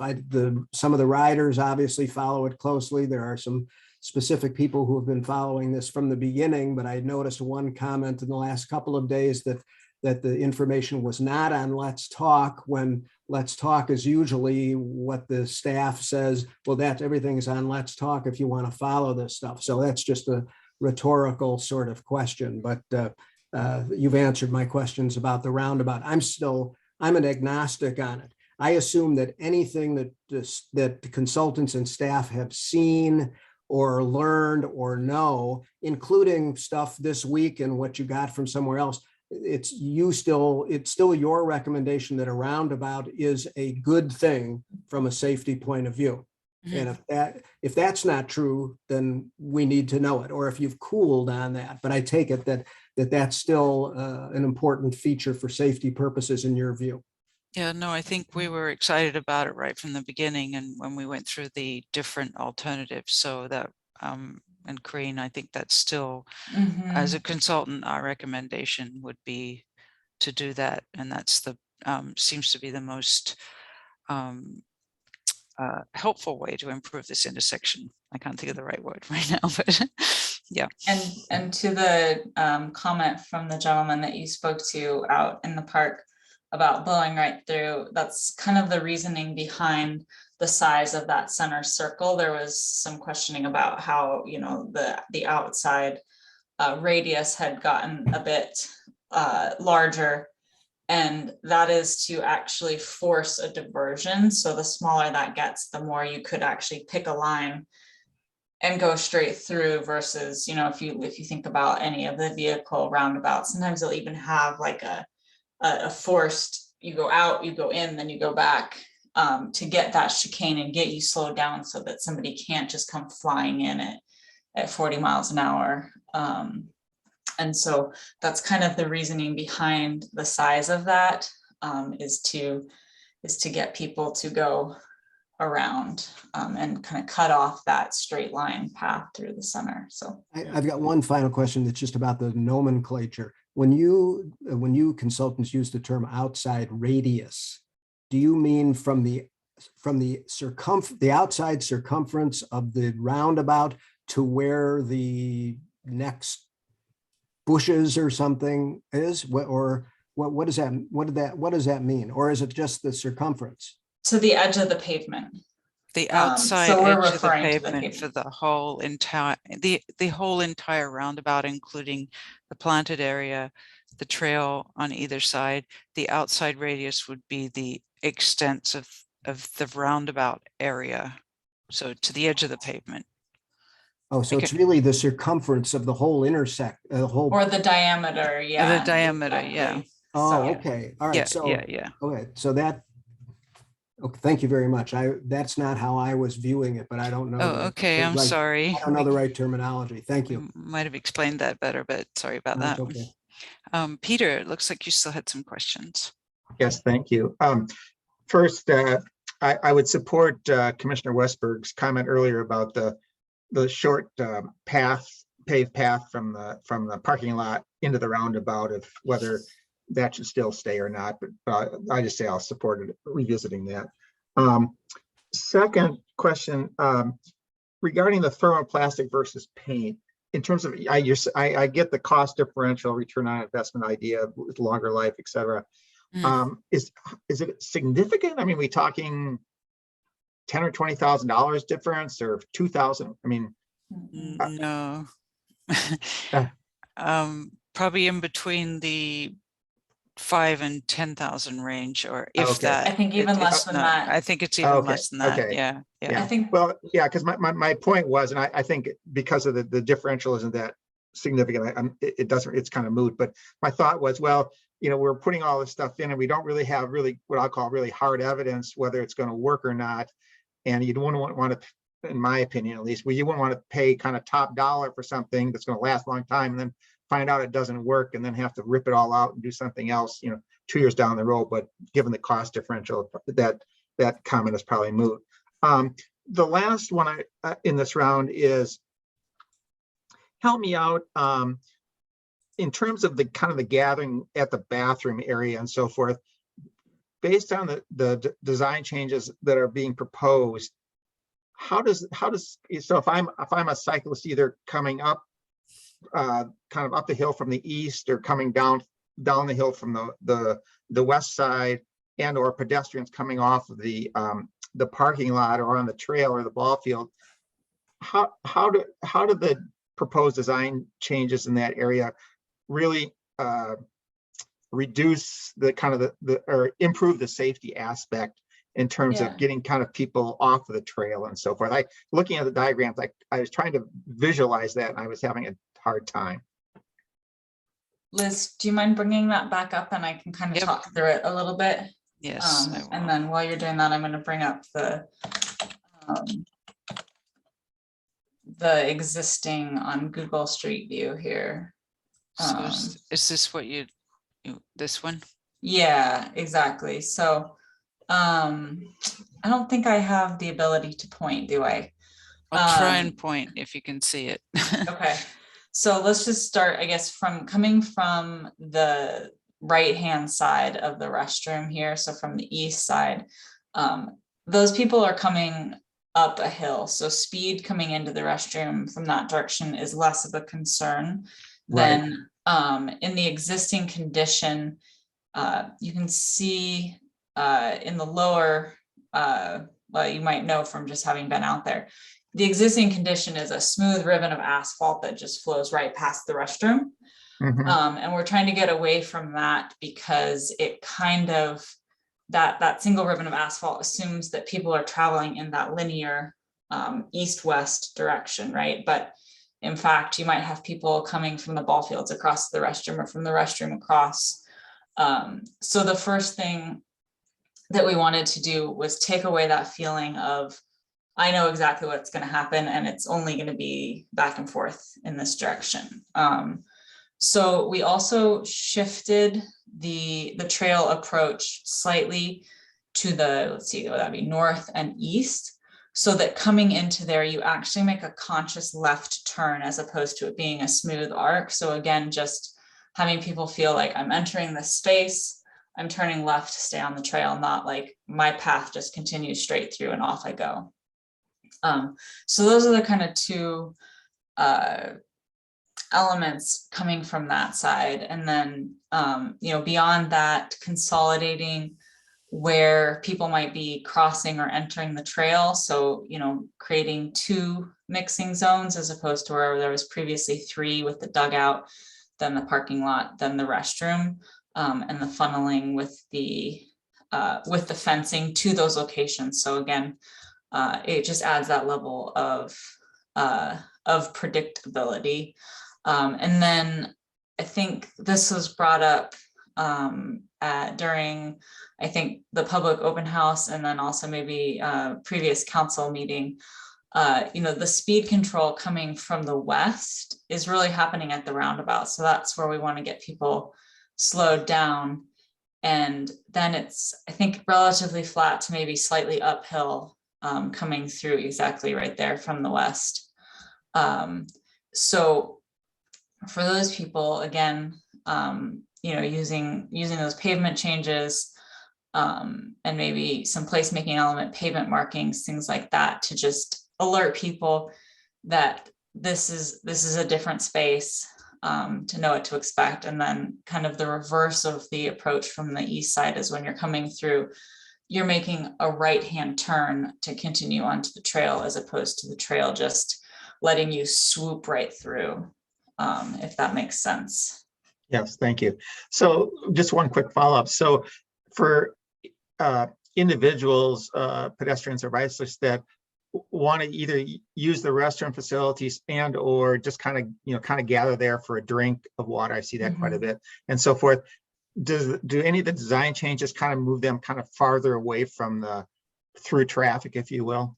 So one of the comments that is included here was actually to remove the benches and bike racks that had been a part of the design previously. So you know, there's going to be a little bit more generous pavement space with that, you know, that old like planted island area kind of created a narrowing of that space in front of the restroom. So there will be that space now available for somebody to, you know, lean their bike up against that concrete wall, get a drink, you know, things like that. So there's no longer like a, you know, dedicated seating area or benches, things like that. But you know, if those were installed at a future date as part of like Schedule B improvements, you know, we would be looking to essentially shape that user behavior by saying, okay, we don't want you just standing wherever you feel like it, because we're not really telling you where to stand and hang out. And so putting them in places that are out of that flow of circulation, where it would be safer for somebody to sit and rest or wait for somebody. So. Okay, thank you. That was very helpful. Craig. Yeah, I'm directionally challenged here, so help me out if you will, please, with some very good questions. Okay. Show me where the restrooms are on this map. Oh, I'm sorry. It's this area. If you could see my little hand, you see where this jog is here. Okay, that's what I thought. That's the restroom. Well, that's actually the roof line. I don't know whether you can. I'll zoom in. Well, no, just generally where it is on the map. I don't need to know the exact area. That's very helpful. Okay. So the roundabout that we have then, if I was heading towards Seattle on the bike path, I would be going by the restroom, and then the roundabout there is at the top of the hill. Is that correct? From going from the restroom to the roundabout? No, if you were heading to Seattle, you'd come past the restroom. There's a little bit of downhill. That's downhill in that part? I thought that could have sworn that was uphill. Slightly downhill here, and then you hit the big uphill going to the tennis courts. Okay, so there we go. Okay, so I was just confused about where the uphill was. Okay, that's helpful. Yeah, it's at the base of the down. So what we're trying to do is you come past the tennis courts, there'll be additional signage saying, hey, slow down, steep hill, watch out, caution, roundabout, whatever those end up being. You come down that hill towards the restroom, you'll come through the roundabout, and that will kind of contain that speed, slow you down as you're coming to the restroom area.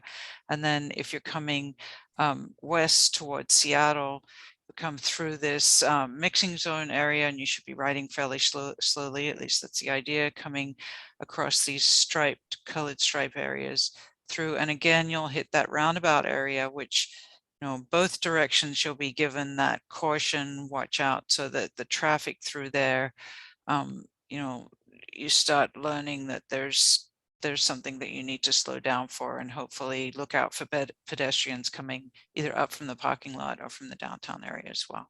So what is the approximate distance, you know, plus or minus 50 feet between the roundabout and that first yellow mixing zone? Maybe 100 feet? 150 feet. Yeah, 150? these markers here are at 100 feet, so that's 100, and then there's another 100 there, so it's about 150, a little bit more than that. Okay, and then my last question, this is math guy that has to jump in. Before we talked about radius, circumference, and diameter, and we were using the term radius and diameter as if they were synonymous, and they're not. Radius is from the center of the roundabout to the outside edge. Diameter would be from one outside edge to the opposite outside edge, twice the radius. Yeah, so we did increase the radius. Okay, so increasing one obviously increases the other, but what is the radius on this? How many feet is it? Okay, so the inner circle is 14 feet. Radius or diameter? It's 14-foot diameter. Okay, 14 feet diameter. Yeah, and then if you go from the maple tree on the top, it's 7, so that'd be 21 feet plus 8 feet. So it's about a little under 30 feet. It's not a perfect circle, but okay, so 30 feet from the center of the planter to the maple tree, more or less? No, in diameter. All the way across. Yeah. Okay, so all the way across. Okay. And about, okay, that's helpful. Thank you. Okay. I can't, Paul. Yes, it's Paul Burstein. Just a real simple question, Corinne. I think you had a slide showing a bunch of different local examples, more than what we were provided previously. Can you please forward that slide to us? Yes. Yes. Absolutely. That's it. And again, my apologies for the image quality. No worries. It's just be useful to look at those, and even if I get a chance, I'll write them. Great. That sounds fun. That sounds like fun. Yeah. All right, there. Ashley, did you have additional comments that you wanted to make now? Yeah, I do, if now's an appropriate time to make those comments. Yeah, and so being that this is the first time I've had a chance to look at this and make some comments here, there's a few, but I'm just going to break it down into going back to the primary goals of safety and aesthetics or user experience. So just looking at this, there are a number of things that I personally think I would eliminate, and some of my fellow commissioners have mentioned this first one, which I think is really important, that concrete path between the parking lot and the roundabout. A couple of people have mentioned that, and I believe this was looked at previously, and I think that is a really important area where we could improve safety with a really simple method, because that is the busiest convergence zone. And if we make sure that everybody from the parking lot is funneling to that path by the restroom, there's no way that those people are going to get run over in this roundabout. So, I understand the initial reasoning that people might want to walk straight down to the town center. But I think if they're willing to make that long journey to the town center, which is quite far. It's probably 30-minute walk to get down there. They're probably not going to mind walking to the end of the parking lot. So I'm really in favor of removing that path, as other people have suggested. And then just a couple of other items where I see that we could just basically eliminate these things and still have the same result in terms of safety and aesthetics would be the kiosk and benches, which I believe are in Schedule B, or possibly they were in Schedule B, but supposed to be in Schedule C. I saw that in one of the comments. The Yes, kiosk so is the- in Schedule C. Mhm. Okay. And the benches are in Schedule B. So the benches were taken out of the restroom area and put into Schedule B. And then the kiosk was eliminated from this area. Originally, we had one kind of up around that roundabout area as a kind of wayfinding place to stop, and that was eliminated. But we kept the one that was in around the West Mercer Way crossing area as a wayfinding respite. Lots of people seem to hang out on the lawn there, and so that was one of the reasons why that node was created, as a way to meet your friends. It was off the trail, creating a separate little seating area. So that was our mistake to include it in Schedule B. Sorry, it gets a little bit complicated, but it's only meant to be in Schedule C. Mhm. Okay, yeah, from a safety perspective, those benches are something that I don't understand as being part of this design, because benches draw people to an area. And if our goal is to keep people moving and to not gather in these busy spaces, I am in favor of removing the benches, as well as that second node between the roundabout and the restroom. So I personally think that removing that node would keep people moving, because these nodes are really a gathering space for people with kids to sit down and rest, or dog walkers sitting down while their dogs run around. And I don't think that bringing people to that busy area is a safe element of the design. And one other thing that where I think we could really, just looking at the budget, we could make a really significant impact in the budget without changing the overall experience, is with the signage. That's one of the largest items in the budget. And I definitely agree with keeping any type of safety, regulatory, or wayfinding signs. I think that's really important.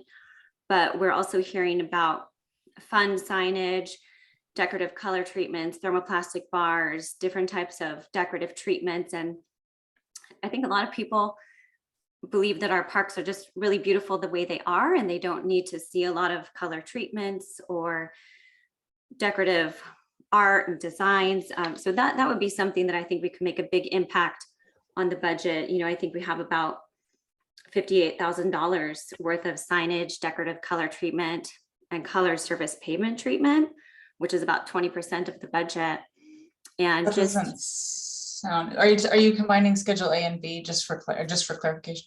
Yes, it's the So it's signage. just only Yep. Schedule A would be constructed, so. Got it. Okay, so we're just talking about Schedule A here. Yeah. So that would bring it down to, 30,000 for the signage, 14 for the colored surface pavement treatment. And then we are hearing that $14,000 for the decorative color treatment could actually be removed completely, and we would still have a surface to ride on. It's kind of a decorative element. So not that I want to have an ugly design or anything. I appreciate art.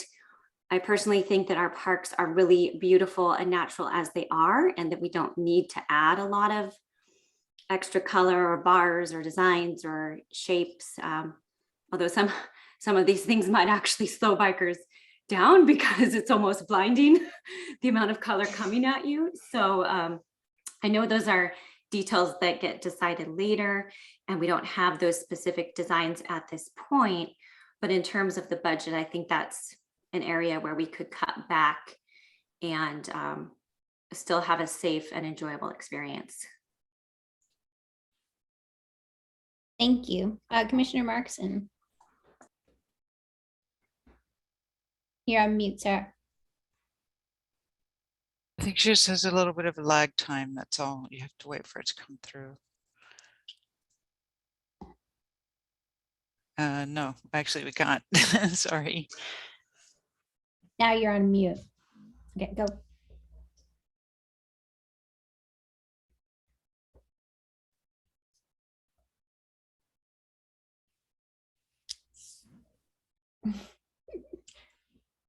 Do you want to type your question into the chat, Sarah? Okay, before we go to you, Dawn, I'm going to go back to Rory because he didn't finish his comments. I cut him off.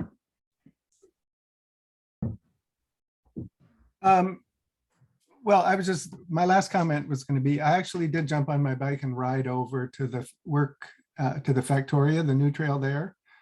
And just to see what the transitional areas look like from bike path to concrete. And I wish I could say I did it with unblemished eyes, but I was aware of the fact that those are there to get a cyclist's attention. And also I was looking at what the scribe concrete looked like and things like that. And they looked very nice. And it was apparent that the concrete was placed in areas where there would be foot traffic on the trail. I didn't see any evidence that it was slowing anybody down, particularly coming downhill. But it is an attractive treatment, and it does have I think it does definitely signal that you're not on a just an asphalt trail riding through. So I just wanted to share that experience. Thank you. Yeah, that's so. I think it is more of it's more of an awareness feature than a specific traffic calming feature, like you said. Like you said, it isn't gonna physically slow you down, but the goal in those areas is to just make people more aware of who might be around them and where they might be coming from. So. Okay, last comments from Commissioner Cohen. Yes, Don Cohen. On the issue about eliminating that access from the parking lot to the roundabout, I was one of the people who wanted to keep it in light of some of the comments of Commissioners Westberg, Struck, and Hay, and other people. I'm softening on my view on that one, if that matters. Number two, I wasn't following, but I was interested in what Commissioner Hay was saying, that she thought we ought to consider eliminating one of those congregating areas between, I think you said, between the roundabout and the restroom area. And maybe if I got that right, is that something that the commission has discussed? Because I thought she made, and I'm not familiar with it, but she made an interesting point about, do we really want to attract more people into a movement area? So maybe the consultants or staff can comment on that. And just so I won't have to come back, different subject. I also generally agree with Commissioner Hay that over coloring is not something that I think is a good idea. But anyway, going back to that area, maybe somebody can comment on that. Yeah, I can comment on that. Liz, do you mind sharing one more time? Yep. So the concept that we went through some different kind of conceptual designs for that restroom location, and the idea isn't so much that people gather at that space. Liz, if you could pan down to the one below there, hang on a you second. can actually see we are not. Oops, sorry, too far. We're not actually adding very much pavement. So the purple areas you can see just ever so slightly widened at the radius, and a slight widening by maybe about 18 inches on the south side of the trail. So it's not so much that it's being widened as a gathering area. And again, there's going to be no there's no benches, there's no kiosks, there's nothing that would attract anybody to stay there. So really the purpose of that space is to raise people's awareness that that is a a significant intersection, especially if we're considering closing the access at the roundabout into the parking lot. That's going to bring more people to that. So again, just having that be in its current condition of a big wide asphalt intersection, I think allows people to be a little bit more mindless of their interactions in that space. So I totally agree. We definitely don't want people to gather there. Although on the flip side of that, if people are tending to gather someplace, then we want to give them a safe place to do it, so that we can kind of shape where they go. So that I think would be a consideration for future, probably more towards the restroom where there's a bit more generous space. We're thinking about how, if people really are wanting to hang out in this area for any reason, for resting after coming up the long hill, or waiting for a friend in the restroom, or what have you, then being really mindful about where we might invite them to do that, I think would be a good consideration for the future. But at this point, I think that left-hand smaller node area is strictly just for intersection heads up mixing. And then with regard to the over coloring question, I would say that we agree with that. Again, that the idea of the colored scored concrete generally doesn't mean colored in the sense that it's pink or it's green or it's blue. It might be different shades of gray. So we're definitely, I think we received some public comments related to people don't want to see like Disneyland in the parks, and we completely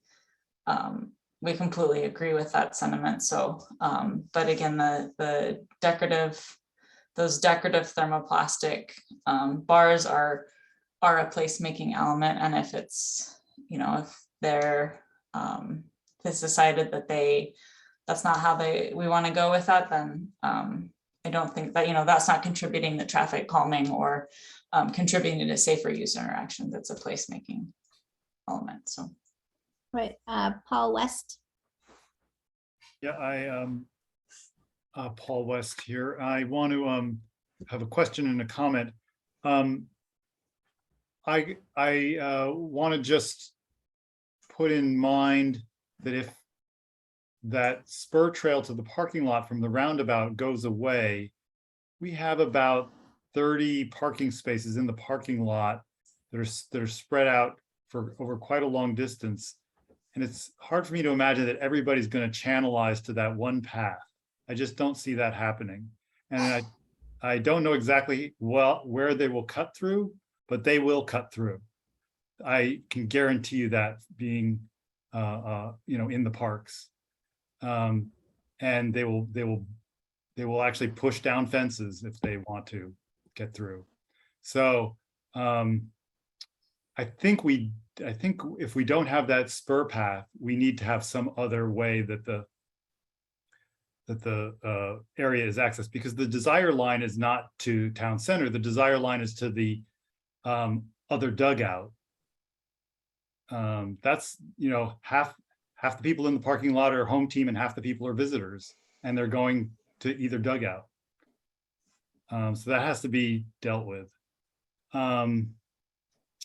And then the question I have for the commission is the assumption that I raised at the beginning, or the trend I raised at the beginning, is I think I would just like confirmation that really what the recommendation that we're working towards is what is in Schedule A. The Schedule B and C are kind of parking lots for ideas that have been looked at and really are lower priority and probably not going to be constructed. So if anybody has a different view on that, I'd like to hear it.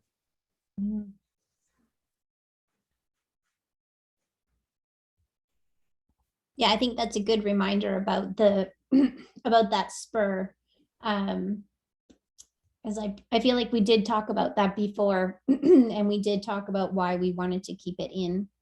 I do want to note for the record that Sarah, who's having communication difficulties, has put into the chat that she supports removing some of the unnecessary decorative items.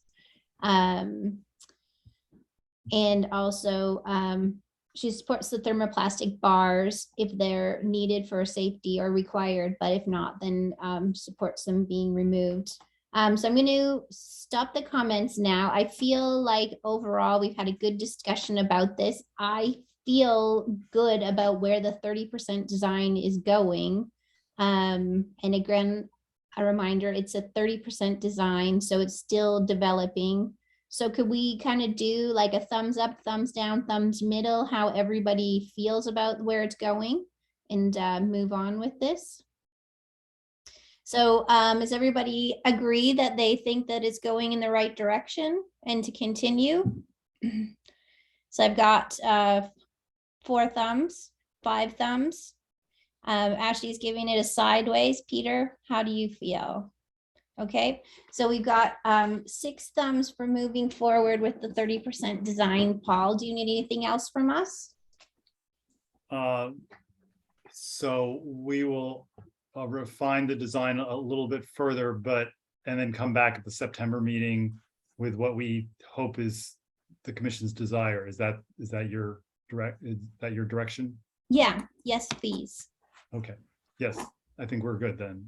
Awesome. Is anything else? Is there any more one quick ad that somebody really wants to get in there? I'm not seeing anybody. Oh, wait, Vice Chair Struck's got one last thing. Thank you, Peter. So just going back to the spur idea, I don't know if we want to do a thumbs up or thumbs down and whether we want to really revisit that or not. I mean, I do concur with the chair that we did discuss that and so forth, but I guess this is the point where we can still kind of change our minds and not have too many things set in stone. But I think once we're kind of going, once we give the 30%, I think that's probably a done deal. So okay, well, I see that Jason came up on the screen, so I feel like he has some important information to share with us. So good evening, Jason Cannon, the Chief of Operations. So Vice Chair Struck, I think what I would ask the commission to allow staff and the consultants to do would go back. I think there's been good discussion tonight. I think we've heard from the commissioners regarding the spur. I think we should take a closer look at it, and we should bring back, sort of the merits of consideration for including that or not including it in the design. So I'd say don't take it out of the 30% design now. Let us go back, do some additional evaluation and consideration for this, and we'll bring that back as a standalone item or a separate bullet point to talk about with the commission in September. Is that okay from the commission standpoint? That gives us a good chance to really look at it further. Right. Yeah. Thank you. Okay, so and maybe with a Don Cohn, maybe with a recommendation, if staff has one after that analysis, would be useful too. Absolutely. Yeah. Perfect. Okay, so I'm going to close out our 4th item of business, and I'm going to propose having a 10-minute break before we come back to our bike skills area discussion. And I want to say thank you so much to Liz and Kareen for coming and talking with us tonight. Okay, so we're going to take a 10-minute break. Thank you. And so we'll come back at 7:45, everyone. Thank you. Remember to stop your video and mute yourself.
Can I do a mic check? Can you hear me?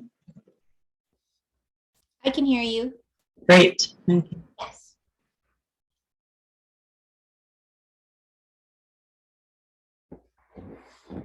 All right, we are back. Let me turn off my timer. We are back, and we'll wait for everybody to get online.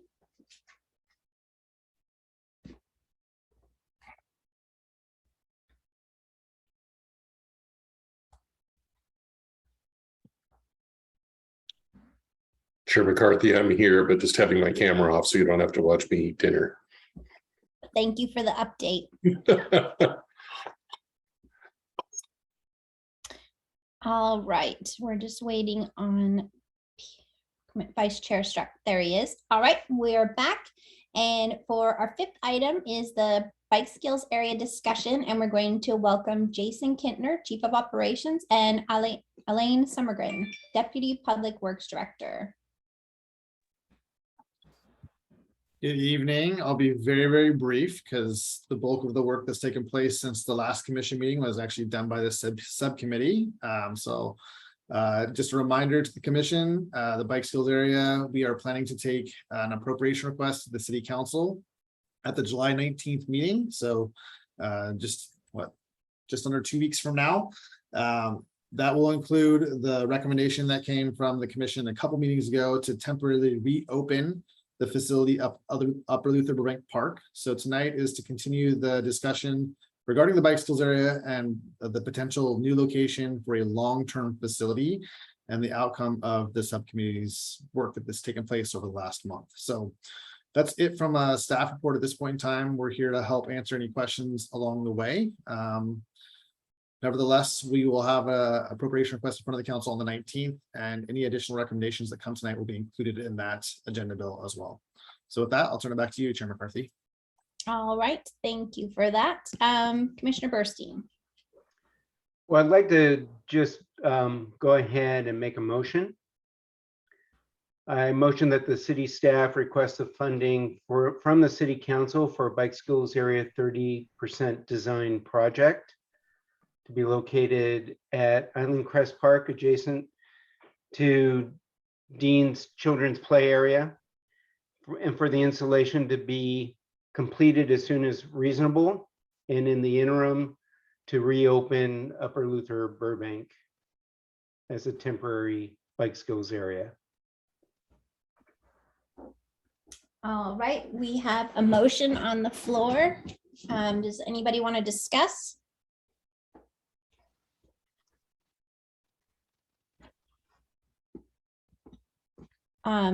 Commissioner Cohen?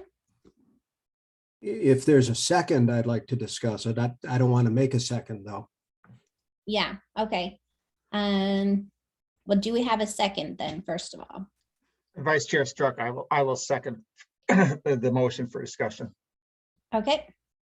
So we have a motion, is that to second Commissioner Burstein's? Or to Yes, Yes, okay. And then now we will open it up for discussion. So Commissioner Cohen? Thank you, Don Cohen.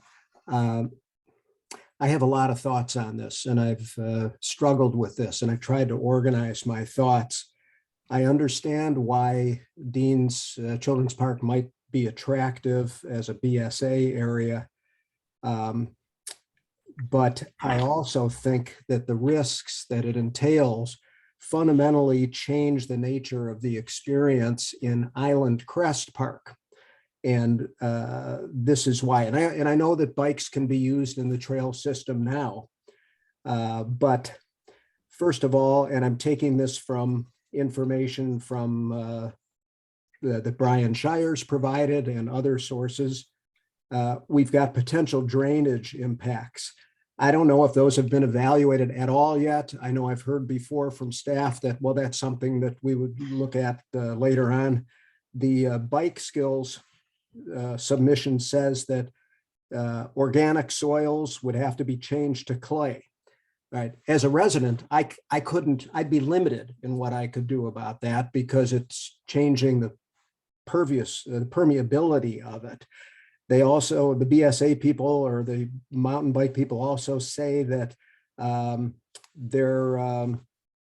you'd have to, they would recommend installing a French drain. I mean, that, and again, at the lower ravine area, which is going to then drain down below. We've seen some neighbor on 84th commentary about existing drainage problems. And I think it's a mistake to exacerbate those. We've also seen some commentary, and I've got my own feelings about this and my own experiences about potential wildlife impacts. Nesting owls, I hear them every single night over there. Woodpeckers, deer.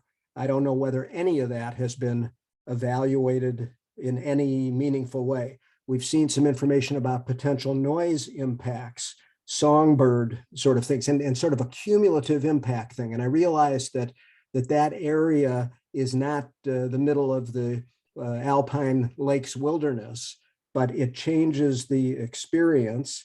Then the options for where access would be that I saw today in some of the mountain bike people saying, you have two preferred ones. One is coming in off of Island Crest Way. And I'm thinking these are probably going to be, children or teenagers coming in after school or on weekends, but after school between 2:30 and 4 o'clock. If you've ever driven by there now between 2:30 and 4 o'clock, it's highly congested with buses, cars, pedestrians, and it's only going to increase that. We've got the problems already that the city's identified about that congestion corridor.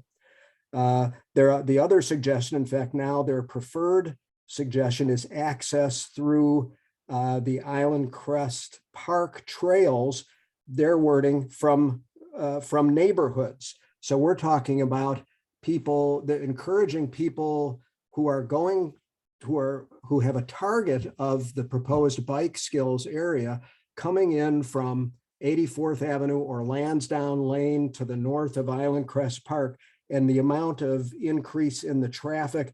And they talk about, and Brian Shire's report, or I think his comments tonight, talked about the way they're thinking of this would increase the number of levels of different types of people from lower level to higher level.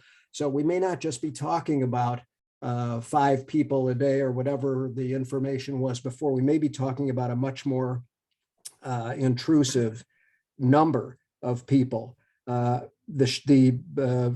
Shire's material also said earlier that there might be some tree removal necessary. They also said that now that you'd need when they said this before, a wooden platform or earthen structure 4 to 6 feet high. Again, more impervious surface, potentially sound issues. I'm struck by the single most important community value that was determined in the surveys that we've done over the last 2 years was the importance of forest, trails, canopy, quiet, and things like that. And I guess like one of the people who wrote something to us, I'm not yet to concede that service to this group of users, bike users, as important as it may be, is more important than the value of conservation of our resources, our natural resources. I'm almost done, Jody. Thank you. I don't know if the Preschool Association has taken a position on this. Maybe there's some anecdotal information. I don't know if the school district or Island Park School has. I don't know if there's been any engagement with trail users. I don't know how the city would plan to engage with neighbors and other users who walk and may have the same kind of view that I'm expressing. I guess I'm just thinking that the whole use of Island Crest Park, even though the bike skills area supposedly isn't going to flow over into it, the whole use of Island Crest Park and the experience of it as a a very special place, I think is seriously at risk. Very, very, you know, in a lot of ways, very much the same way that Upper Luther Burbank people express. So sorry to be so long, but I had a lot to say, but thank you. Thank you for that, Don. So regarding the tree removal, I don't believe that they did say tree removal. However, Elaine did mention that when we went and met with her to look at Dean's Playground, that there were some trees that needed to be taken out of that area because they were compromised and failing. You can correct me if I'm wrong about that, Elaine? And that's the only reason why trees would be taken out of there. Good evening, Commissioners. Elaine Summergren, Deputy Public Works Director. Yes, so on our site visit out there, we were pretty much exclusively looking at the west portion of Dean's Children's Park. And I noted that there are quite a number of trees in there, primarily deciduous trees that are significantly suppressed right now from the deep shade and just competition from other trees, and that are also in some state of decline. We would obviously need to go through and do a full tree risk assessment on all of the trees in that area.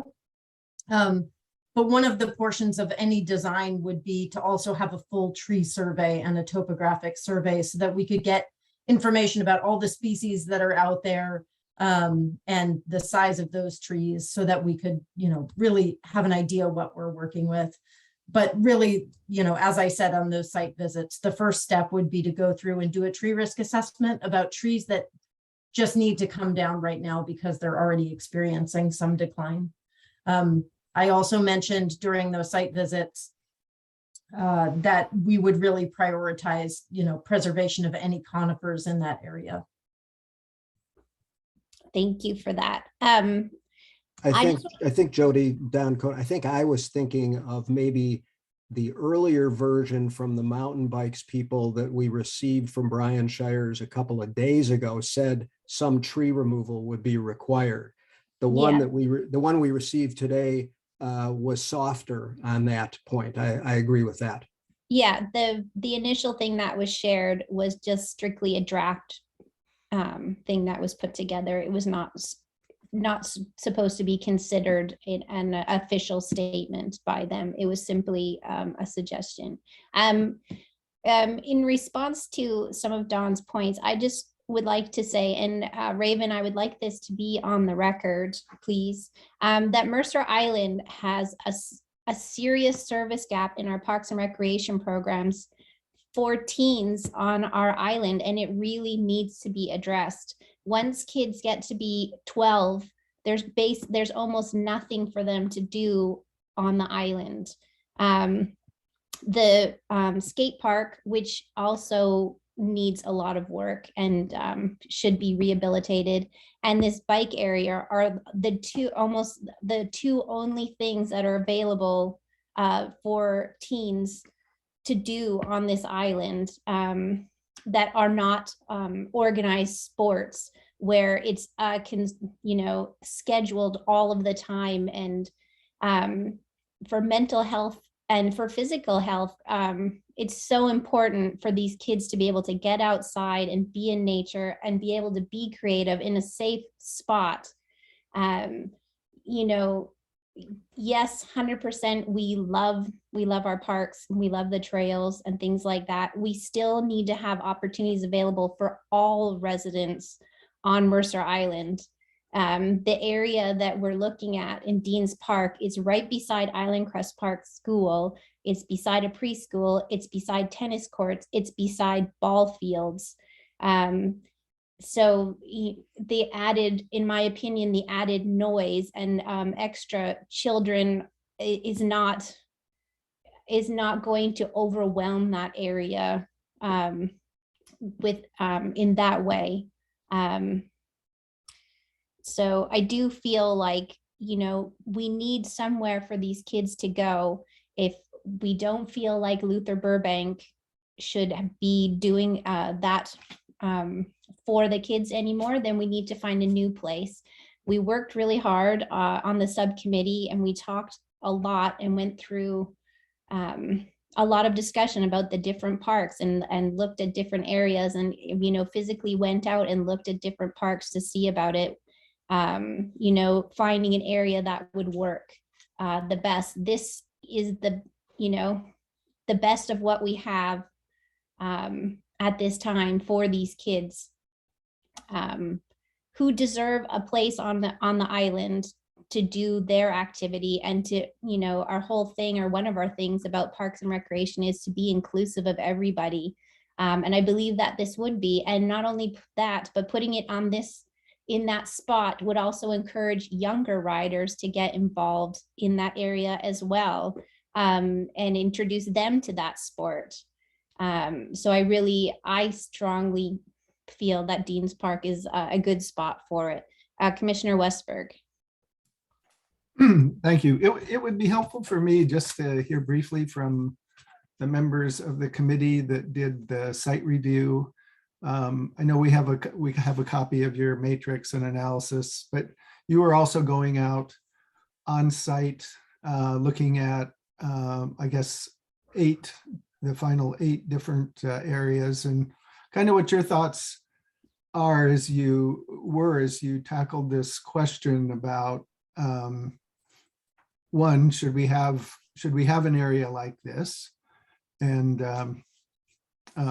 Commissioner McCarthy just made a passion plea for that. And 2, if so, then where does it best fit, and kind of how you got to the result you did? Mm-hmm. Paul or Peter, do you want to take that? Since Peter's on mute, I'll jump in. So you're right, Rory. We did go and visit all the different sites, and I went to additional sites that were on the list just to check the different terrain and access. I agree with Jody is that we need to have some place for kids that are passionate about riding their bikes, someplace that they can go. And I understand and appreciate Commissioner Cohen's comments about changing the flavor of the park, which I don't think will be greatly impacted. Safety corridor is a huge concern. I agree. Not just the impact on the bike skills area, but everybody who uses Island Crest Way in that area runs risk if they're in a car, if they're walking, or if they're on a bike. And that definitely has to be addressed by the city. And I think actually having the bike skills area placed there puts extra impetus on the city to move that project along and make some changes that impact the park. One of the things that attracted me to Dean's in particular was the central location versus Luther Burbank. I think it's going to service more people on the island. And in terms of wildlife impact, we're not talking about decimating that entire area, paving it out and making it inaccessible to wildlife. Wildlife to me on this island seems amazingly resilient.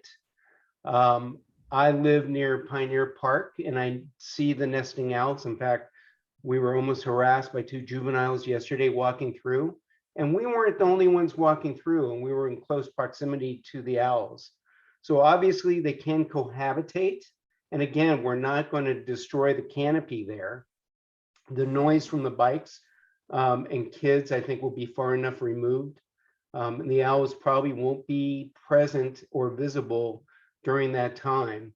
In terms of bird life, songbirds are robust on the island. You can walk through the parking lot on the south end and hear plenty of songbirds in the area. So even if it was paved, I don't think it would be impacted. We're not talking about paving. The other thing is that the consultant that the Mountain Bike Association engaged in is very useful to us, but it's really up to city staff and the consultant that they hire to really measure the impacts, what kind of drainage is needed, what kind of soil, whether or not a ramp is feasible and needed. So that's great that they provided that to us. That's a starting point. But a 30% design is really going to define that and bring in that discussion for all of us to really see what the feasibility is for that. And I think that ultimately it would be a great spot for kids to ride their bike and adults as well. This is Peter Struck. Thank you, Paul, for jumping in. You did a much better job than I would have done. Just a couple additional thoughts that I've had about this. To Commissioner Cohen's thing, this area, kind of the west end of Dean's there, or the western half, or whatever portion it is, was several years ago, and somebody can help me out with more details in this, but it was a recreational amenity, and an adventure area, so forth and so forth. And so the way I look at it is, we're essentially we are repurposing this area. Now, I guess we can discuss whether it's applicable or not, but I think it's not inappropriate. Let's put it that way. And the other thing I would suggest is that as we kind of move towards, if we do a recommendation, it's a recommendation of a potential site or preferred site. I think that there's still a number of questions that really need to be answered before we or the council would kind of give it the full go. Clearly, Commissioner Cohen outlined a number of them. Obviously, safety was talked about. The other thing I think that needs to be discussed is I think there's been an underlying assumption, whether it's true or not, I'm not sure, but that the proposed square footage of such a site would be similar or not exceed, let's say, what was at Upper Luther Burbank, kind of keeping that kind of legacy of what we're just kind of taking what was in Luther Burbank, and we're just moving that. We're not necessarily expanding it. Now, maybe the council would want to change that, but I think my thought would be is we would keep it within that kind of footprint. And I think we would really keep it. I did see the diagram that the Bicycle Alliance provided, and that schematic to me was way off base because it really extended back into the eastern half of the park. And I think this whole idea is going to kind of stay in that western half. So I think there's still a lot of open questions. And then finally, I think, and this has come from some of the public already, that if we say that Dean's Children's Park, or the western half, is in fact the preferred site or potential site, now we should let people comment on that and see, because they may have additional thoughts that we haven't thought of and so forth. And I think that we're talking about a multi-decade investment here in this park, and we shouldn't just rush it and let the public comment. Thank you.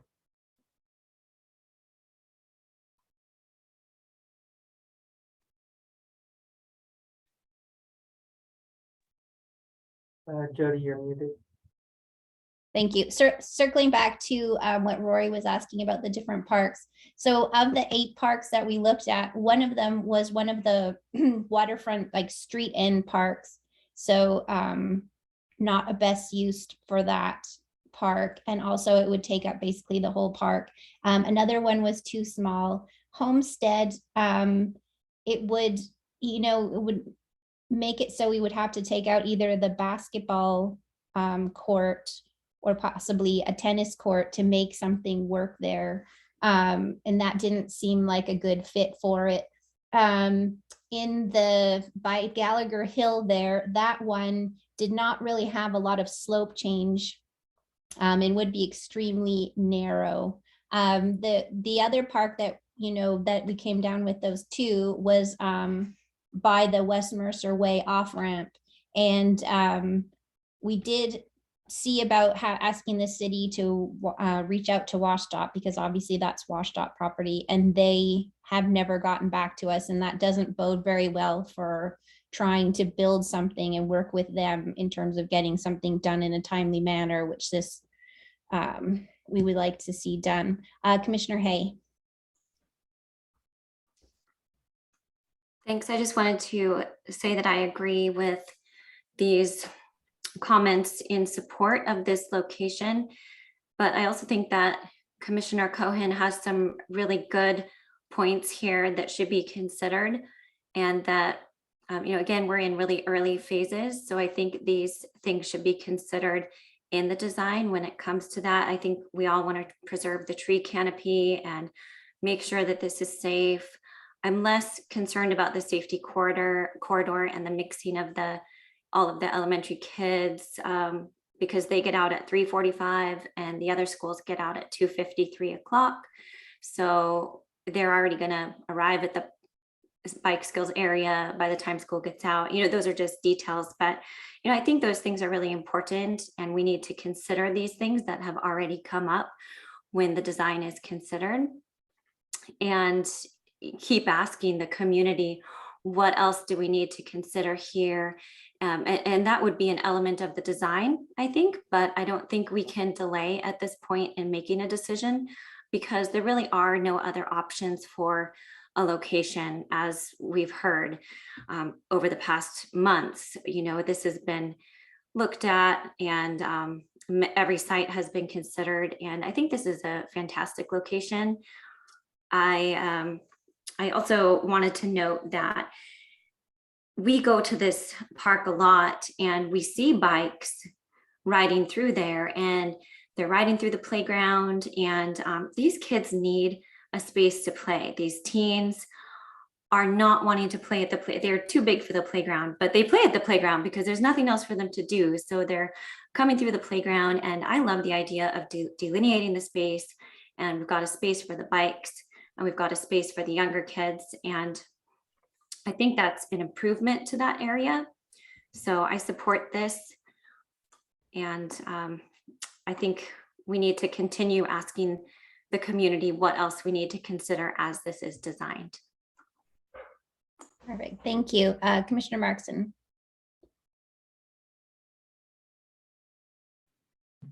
Okay, just checking you can hear me, okay? Yep. Okay.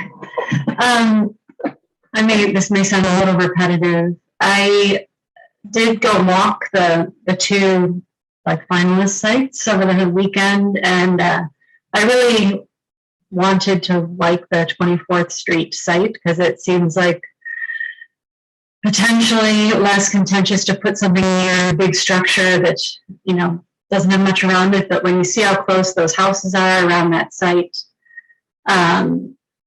it seemed like that was just going to be asking for other problems. And then I walked Deanne's, and I thought, like I said, I go to that park all the time too, walk through it, run through it, play with my kids there, and really didn't think I would think it was a good idea. But I do think that one area of the park is inevitably going to be not very utilized, and it's already in kind of a degraded state. And I looked at the drawings by that the bike skills or the mountain biking club put together, and I just think I agree that kids at that age really need someplace to go on the island. They don't have anything, and it outweighs, I guess, the concerns that I have about keeping the open spaces as wild as we can keep them. And I know that trails are a priority, but to me, in this particular case, I don't think there's a better spot, and I do 100% agree that they need a place to go. Thank you. Okay, one last comment from Commissioner Cohen. Yes, thanks. Peter Struck reminded me of one thing, that when we got the materials from the Brian Shires group in the last day or so, the proposed area that they have is going way out to the east. I mean, if the bike skills area would be like a significant percentage of Dean's Children's Park. Again, I'm just saying some of it may be underutilized now, but when we were out looking at the place, a month ago, I think everybody was thinking about coming down the west side there, not taking a whole area for whatever that's worth. My last comment is that I'm not a Grinch. I do understand the importance of these things, but some people in the community may feel that Mercer Island isn't big enough and isn't topographically good enough to be able to support a bike skills area of the type that that the proponents have in mind. And I realize that's not a popular viewpoint. I don't know if that would be of the popular viewpoint of very many people, but I do believe that we've got to make sure, if this goes ahead, we got to make sure that engagement is as good but better than it's been on some other potentially contentious issues, including up at Upper Luther Burbank with some of the decisions early on. So in any event, I appreciate the time. Thank you. Okay, Commissioner Burstein. Yeah, I just want to go back to the original motion and ask city staff. We had talked previously about reopening Upper Luther Burbank, and although I included it in my motion, it seems to me that we also discussed both because of timing, the time it would take to reopen it, and the cost was somewhat more prohibitive than just going forward with Dean's Park as a site. So I'd like somebody from staff to comment on the feasibility of opening up Upper Luther Burbank, if it's possible or not. And if it's really not, then I'll amend my motion to remove that. So I'm gonna actually ask Elaine to pop on too here. I can speak at a high level. Is it possible? Yeah, anything is possible. Is it realistic, and how quickly is it realistic? I think that's the big question. So what we're doing on our end is, and maybe Elaine, why don't you just talk about the RFQ process briefly and using our shared roster, and just give the commission an idea of sort of the schedule and the RCW Public Works, A&E roster requirements that we have to follow, that might help provide some context on timing regarding opening the facility and what we're after. Right. So just a reminder, and this may go back a few meetings, but when we talked about temporarily reopening Upper Luther, it wasn't as simple as just sort of getting rid of the fences that are out there. One, because all of the existing jumps have been knocked down now, and we have committed to not making this a community build site, whichever site you end up going with or recommending. And so it would need to be actually a designed course, right? It's something that we would want to have, we need to have professionally designed and built. So although there could be community volunteers that come out to help with that build, we would need a professional out there to help with that. We would need to import materials in order to do that. We've established that the soils that are out there are not particularly good for building lasting jumps, or they need to sort of constantly be rebuilt, which is not the type of system we're looking for, even on a short-term basis. And then there's some other considerations that we may need to go through on the permitting, and so it becomes an accelerated process of design. As Jason alluded to, we need to get a consultant on board, and in order to do that, we go through a process called a request for qualifications. So we would actually go to our consultant roster, which is approved consultants for various municipalities for public projects, and would put out a call for consultants that are experienced in this particular type of work. And then as staff, we evaluate the applications that we get, the statements of qualification, interview possibly a couple firms, and then go about getting under contract with a design consultant. Normally, this is a process that takes several months. In this case, I know Jason and I are really committed to accelerating this process as much as possible. We can shortlist a number of consultants that we think would be qualified for this or possibly interested from our roster, and then shorten the deadlines that are associated with that process. So maybe instead of leaving about a month or 5 weeks for a statement of qualification to come in, we'd be looking at more like a 2 to 3 week turnaround. And so we'd be looking at opportunities to really tighten up the length of that process. I think the long story short is that this is not a quick turnaround, right? We still need to go through the appropriate process in order to do this correctly. We want to make sure that even a temporary facility is being done correctly. I hope that answers your questions, but I'm happy to answer any other follow-ups. Yeah, in light of that, and the city council may still decide to go forward, but I would like to amend my motion to strike that last clause to temporarily reopen Luther Burbank. What, clarification, please, Jody? So are you suggesting that because we already have a motion that was passed a couple meetings ago, right? To reopen it in a limited fashion and for a design to be brought back to the commission for review and for public participation to be involved. So that was passed before. Are you saying, Paul, that you want to revisit that, or you just don't want to have an inconsistent subject in the second part of your earlier motion? Yeah, I think this motion is best served by focusing in on Dean's Park for the bike skills area. Okay, so that would leave, unless something else happens, that would leave the previous passed motion in place then. Yep. Okay, thank you. Okay, Rory. Okay, you're muted.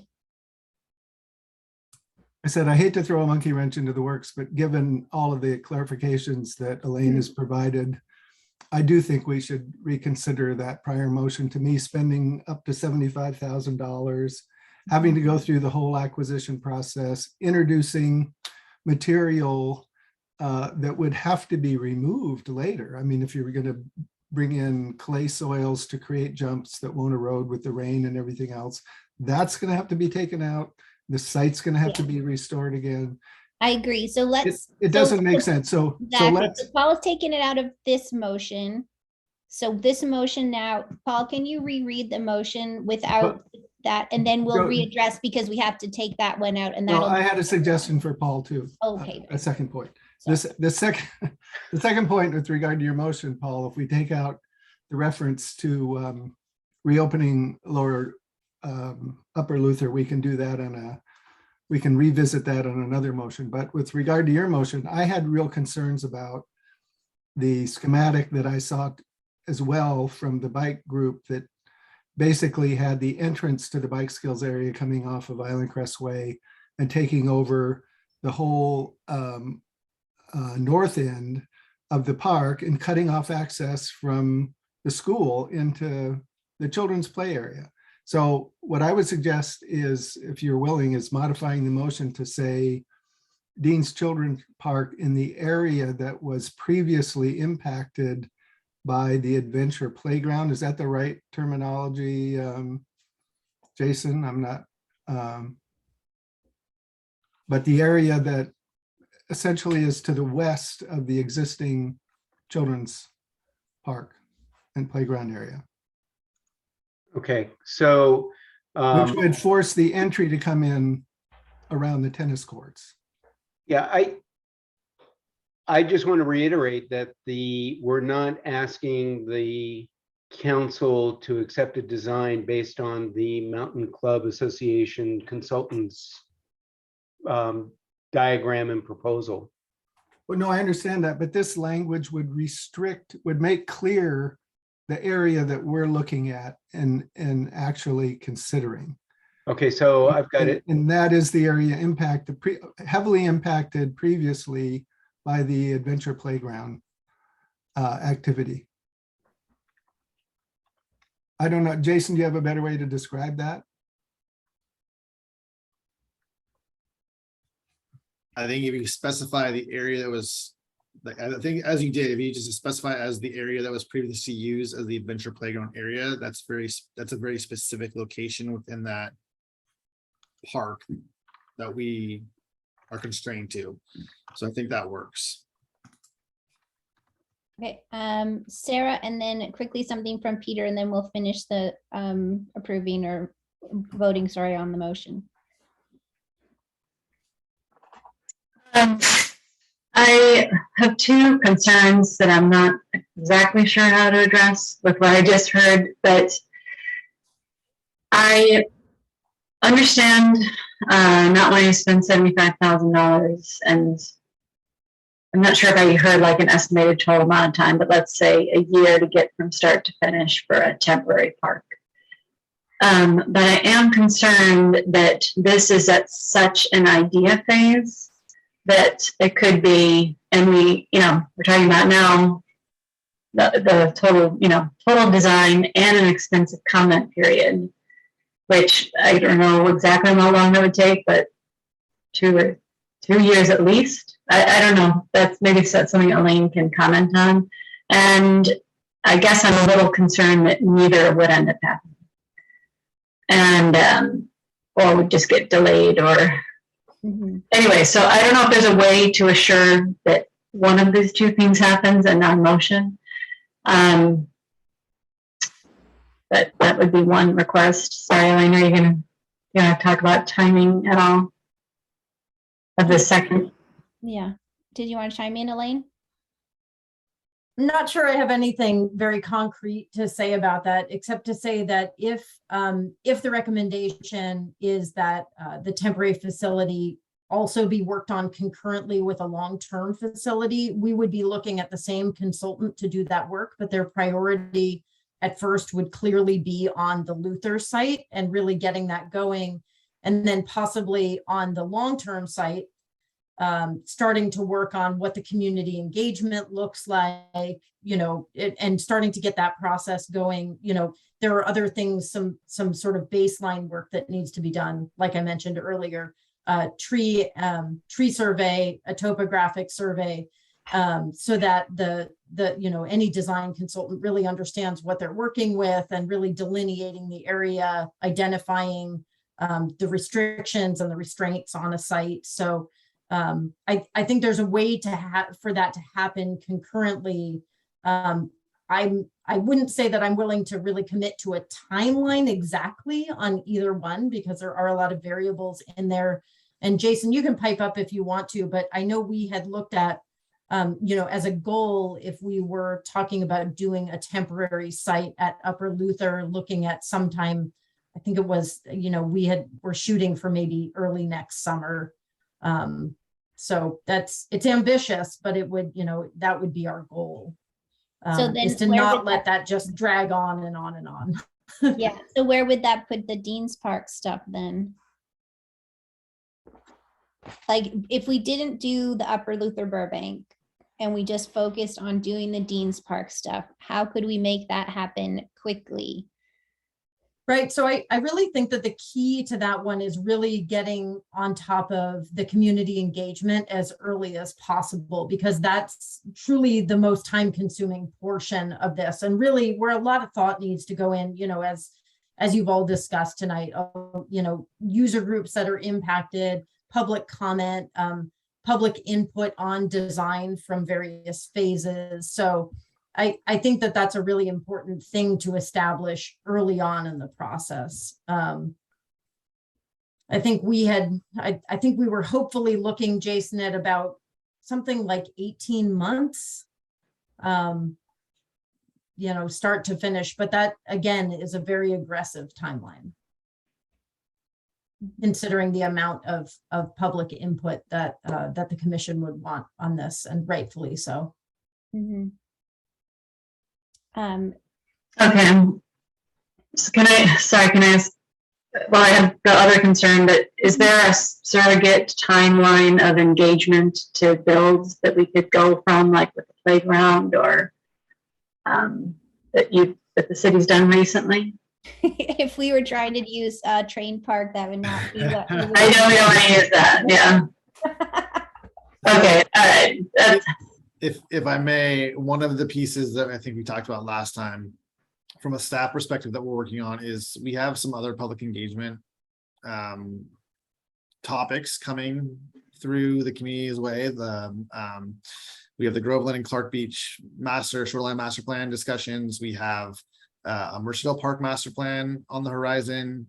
We have some other pretty robust projects that are going to involve the community, a lot of community input. And so one of the things that we're looking at is a consultant that can come in and help us manage all those different sort of engagement platforms and make sure that they're timed appropriately so that we're not oversaturating the community with a number of public meetings, but making sure that we're getting the appropriate level of touches along the way.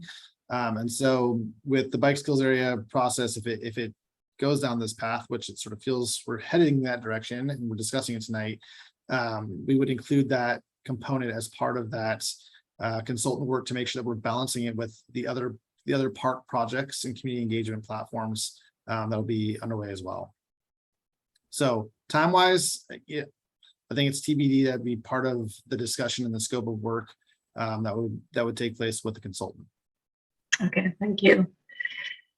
That's really helpful for just thinking about, I mean, we don't know anything concrete about timing, but just thinking about how it could play out. The second concern I just wanted to raise was in regard to adding something to the motion that said it has to be in the bounds of the adventure park. I understand the intent is to let it not get out of control, but I guess it seems almost too restrictive. Like if someone were to say, well, we really need this, like to make it more useful or to make it go faster or to make it safer, we would want to use this other part of the park or reorient it. I mean, maybe we just change our motion at that time, but like to restrict them at this point in time seems like overzealous.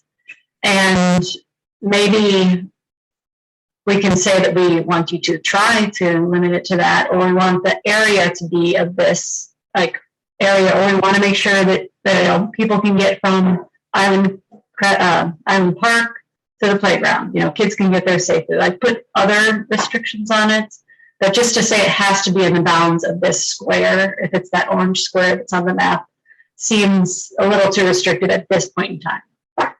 That's it. Thank you. Yeah, I think that that's valid.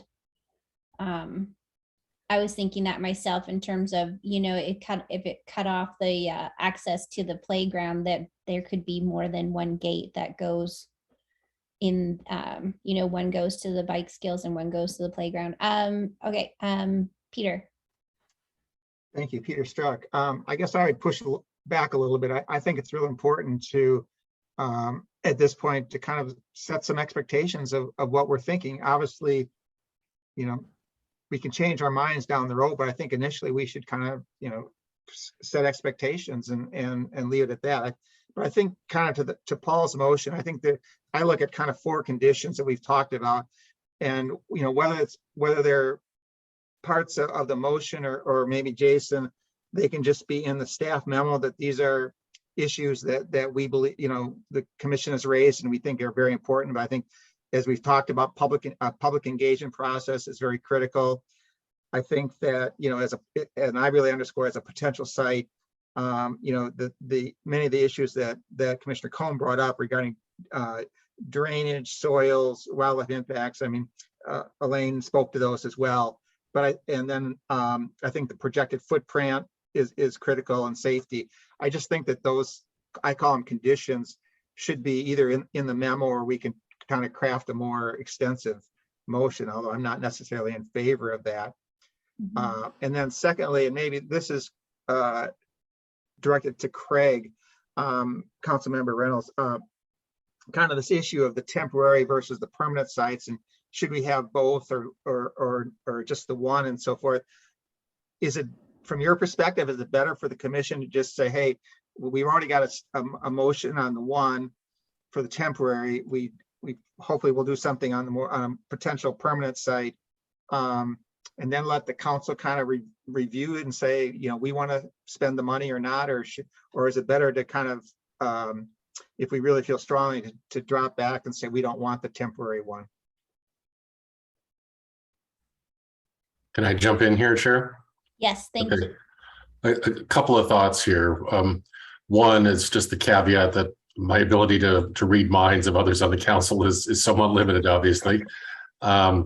Two is that I would say hats off to you as the commission. You've got a lot of street cred with the council right now. They think you've done an awesome job in general, is what I'm hearing. So what you guys think is going to have heavy influence.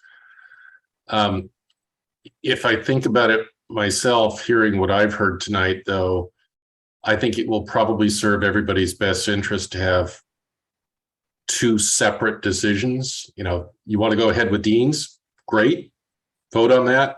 I think if you vote 7-0 or 6-1 or 5-2 on that, I think it's very likely to get approved by the council. I think if you then separately, I think you should clarify what your recommendation is on the temporary site. I think that's going to be a much tougher sell on the council to get that one through, is my guess, because of cost for a temporary facility and the fact that we're kind of going backwards so that we can then reverse it out again a year from now or 2 years from now. That's a tougher sell. But that said, if you guys feel like it's the thing to do, you should push it forward and see what the council decides. Thank you. Thank you. All right, and Ashley. Hi, my comment was the same as Commissioner Markson, that I'm concerned about putting these limiting parameters, that it can only be in the J Mark Adventure Playground footprint, because not seeing that footprint exactly in front of me and not seeing a potential design for the BSA, I really can't say it's got to be in that area. You know, and I remember it being north of the swings and west, a little bit northwest of the climbing structure. And if you Google it online, you can see the fences in that area, but we really don't know the specific footprint unless the city has a record of that somewhere. So I hesitate to put that in the motion so that down the road we say, oh, we can't do this. So that would be my comment. I think we need to be really careful at this point so early on to not put that in there. Thank you. Rory? You could word the motion in a way that would leave that somewhat open-ended by saying something like generally in the area formerly impacted by the adventure playground. That doesn't tie your hands exactly. And it's a recommendation anyway. You know, it's a recommendation of the city. They may decide to go in a different direction, but you can fuzz up the language a little bit to, if you're concerned about being too precise. I wasn't trying to draw lines on the map, but what I was trying to do was say anything's open that isn't currently occupied by a playground structure, because I don't think that's the concept that any of us were considering when we were talking about putting a bike skills area in Dean's. So I think if everyone was in agreement, we could say something like generally within the area impacted by the adventure playground, and then, you know, then you got flexibility.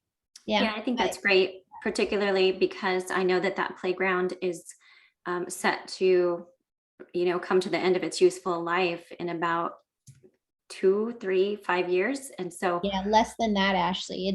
It's slated to be the next one that's exactly. And so I do like putting that in there with the term general, because I wouldn't want to lose that playground space. You know, I think that we do want to protect somewhat certain spaces of that park. So I like the term general.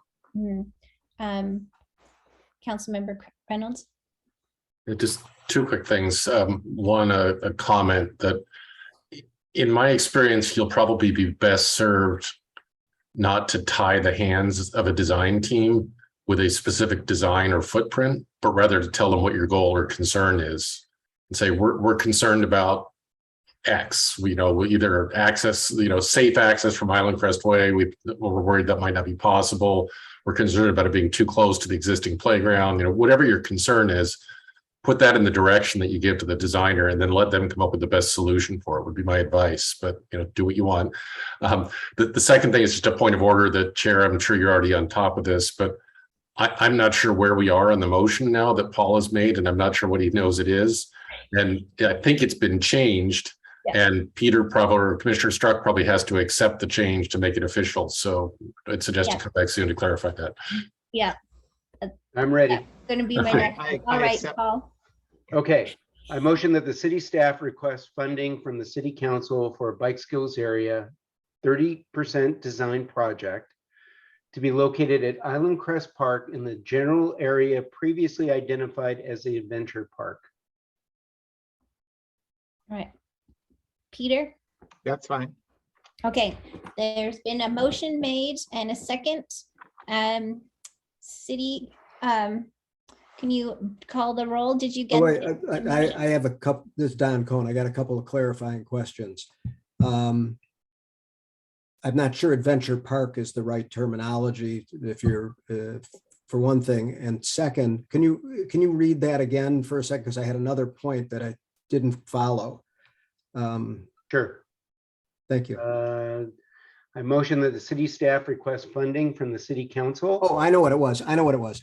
Is the area we're talking about, staff, when we say in Island Crest Park, in the area that, generally in the area such and such, is that right? Or is it in Dean Children's Park? Or is Dean Children's Park part of Island Crest Park? So it really is 6 of one, half a dozen of the other. I would just want to make sure.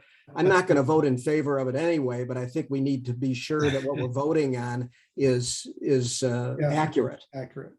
So Elaine, my recommendation would be to say Dean's Children's Park, because that's where the adventure playground is located. So I would actually call it the former adventure playground in Dean's Children's Park.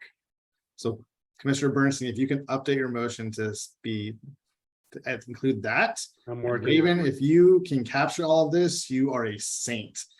If not, Paul, I would ask that you send it to Raven directly afterwards so we can make sure it's reflected accurately in the minutes. Yeah, and I've been sending it to Ryan as I've changed it. So the last clause is to be located at Dean's Children's Park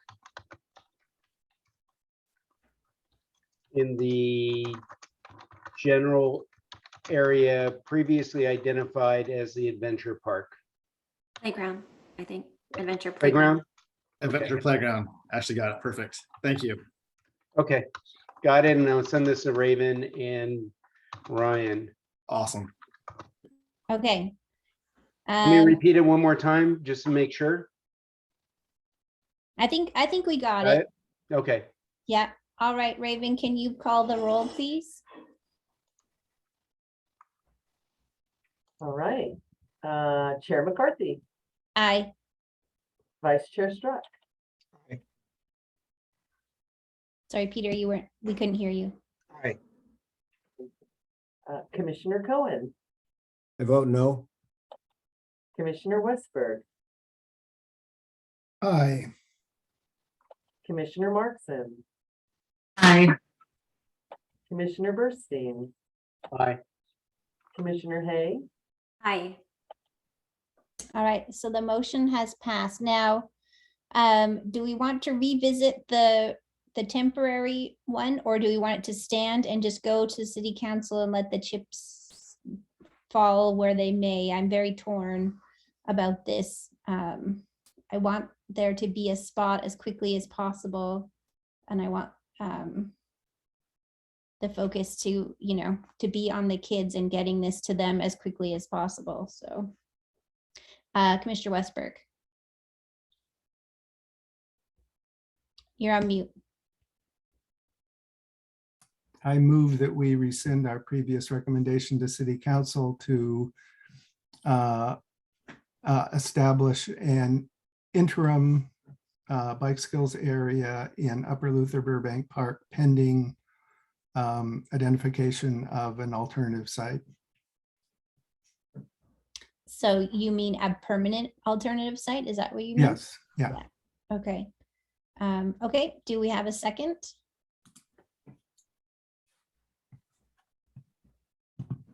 Second. Okay, Commissioner Struck has seconded. Raven, did you get that motion? I did this, Don Cohn. I didn't quite get. Are we just, is the motion just to rescind whatever the motion was that the commission previously passed? Is that it, Rory? Yeah, essentially, we passed a motion recommending that. Yeah, but that it had a bunch of caveats too that you didn't say, but I assumed you were just sort of, summarizing it. No? Well, the caveat was that we recommended that the council put a temporary facility back into Upper Luther Burbank, predicated on identifying a permanent alternative within 2 to 3 years. Yeah, but it had some other things. It had the limited scope designed to come back to the commission. Well, it was based on the, so I would just say, I recommend we rescind that. We rescind that recommendation. Yeah, I think that's probably better than having somebody say, well, then you must have meant such and such if you want them. I don't know how I feel about it. Rescinding the motion that I proposed that we passed. I've had my mind changed by Elaine and Jason. I think we ought to focus efforts on getting the permanent facility up online. Yeah. Wherever it might be. Okay. Did you get that, Raven? Do you need him to repeat it? If we could repeat it, that'd be awesome. Thank Well, you. the motion is that we rescind our previous recommendation to City Council concerning the establishment of a temporary bike skills area, the reestablishment of a temporary bike skills area in Upper Luther Burbank Park. Got it.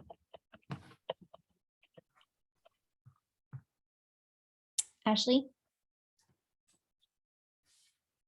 Just a point of order, because I was not here at the time that passed, am I able to vote to rescind it? Yes, you are. You'd be voting on this motion. Okay, and is there a specific motion someone can read? I mean, I think I understand it was to temporarily open the Upper Luther Burbank Park. Are there other details that I should be aware of before I make my vote? If you allow me, I'll pull up that motion real quick. Super, thanks.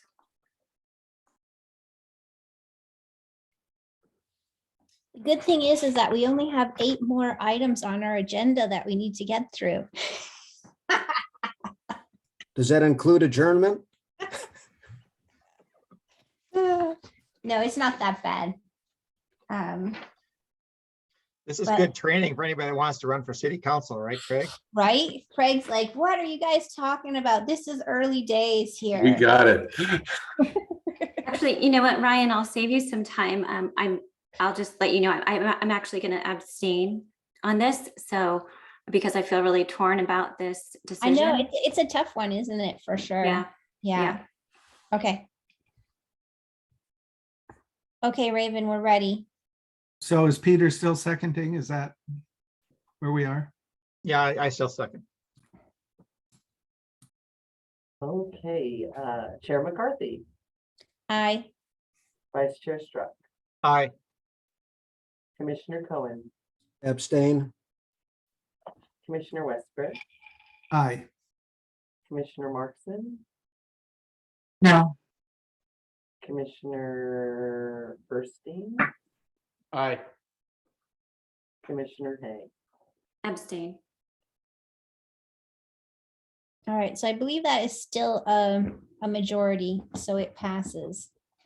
That's a tough one, though. It's a tough one because we really want this to go through as quickly as possible. Was there anything you wanted to add, Jason? No, I appreciate the commission's deliberations on this topic. It's been a challenging discussion the last few months, and understand the urgency behind getting this facility open and operational again, and understand that getting this facility designed accurately with the public engagement is imperative to the success of this project, and appreciate the commission's deliberations, and staff will work hard to make sure that we deliver timely on this project, because I'm with you, Chair McCarthy. This is an important facility for our community, and an underserved group on the community that needs to find a facility. So staff will work quickly to get this thing moving. So I Great. appreciate your deliberations. Thank you so much for that. All right, we're on to the 6th item of regular business, and that is to talk about the Parks and Recreation Commission bylaws review. Dun, dun, dun, dun. Back to Recreation Manager Ryan Daly. Thank you for that introduction, Chair McCarthy. Ryan Daly, your Recreation Manager. I'm going to, if I can, briefly share my screen, run through a few updates. I did share with the commission some updates that were provided by Commissioner, or some recommendations, I guess, from Commissioner Westberg.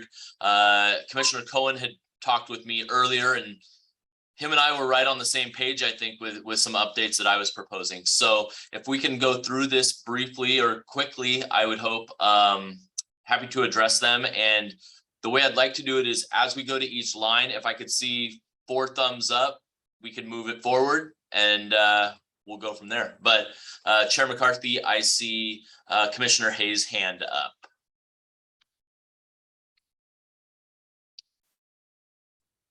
Hold hand. Oh, okay. And I will share right now. Let me know when you're seeing that. That's showing up? Okay, I'm gonna zoom in just a little because my eyes are terrible. So working through the document, the first item is under Article 1, Purpose, Duties, and Responsibilities, and Commissioner Westberg proposes adding the language and other planning and design projects as requested. Commissioner Westberg, if you want to add anything to that, I'm seeing 2 thumbs already. 3, 4, 5, perfect. It was simply to clarify that we do more than master plans. Exactly. Yes, thank you. Thank you for that one. Continuing on down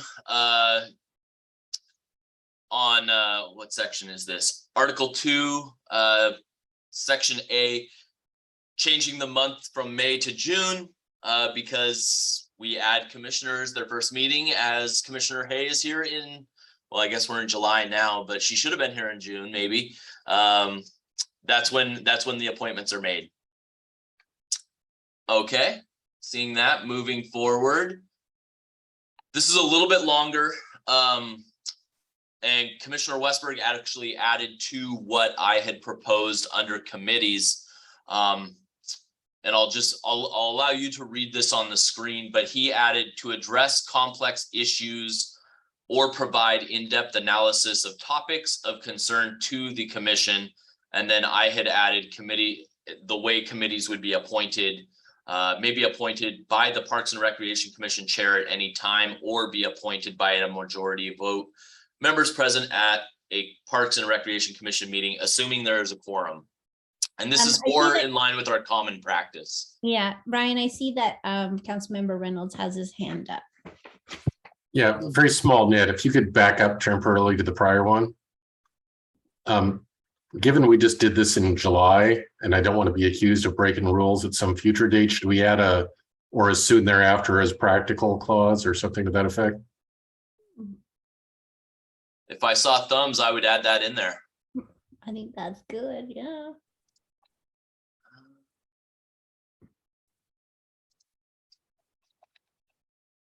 Generally in June? I look good. No, I'm just kidding. Oh. I Okay. think you needed an "as practical" after the "after." As soon thereafter as practical. And thereafter is one word, this Don Cohen. It's a good legal word, so Dawn's on top of that one. Mm-hmm. And then I would get rid of the "or." Here? So, no, the second one. So thereafter, or as soon as thereafter practical. as practical. Gotcha. There we go. Okay. Moving down, any comments on this change?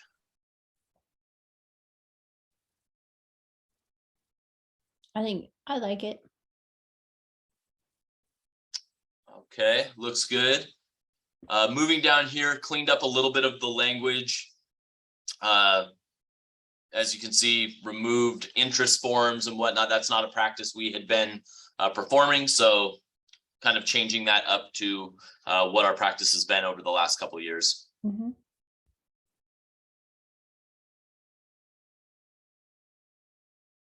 I saw 2, 3. Oh, how do I show you my thumb where I don't see any people? We're just putting our thumbs. Oh, literally up I'm in watching the off air. of the screen. Oh, okay. Thank you. Moving down to meetings, our start time has been 5:30 for the last, well, since the pandemic began. And then I added some information on that we may be moving to hybrid meetings, gave a little bit of flexibility there. And when we return, we will be more than likely in council chambers. Okay, 3, 4, okay. And conflict of interest, Commissioner Westberg mentioned to make this addition to add on the part of an additional commissioner that. And I don't know, Commissioner Westberg, if you want to speak to that. Yeah. No, I just thought that clarified a little bit what was being stated there, cleaned it up a little. Okay. I think Can I see ask it. Can I ask a clarification on that? So if there's a perceived conflict of interest and you explain why it's not a conflict, everyone agrees, this still states that you're recused from that discussion ongoing, just because somebody perceived a conflict. Is that correct?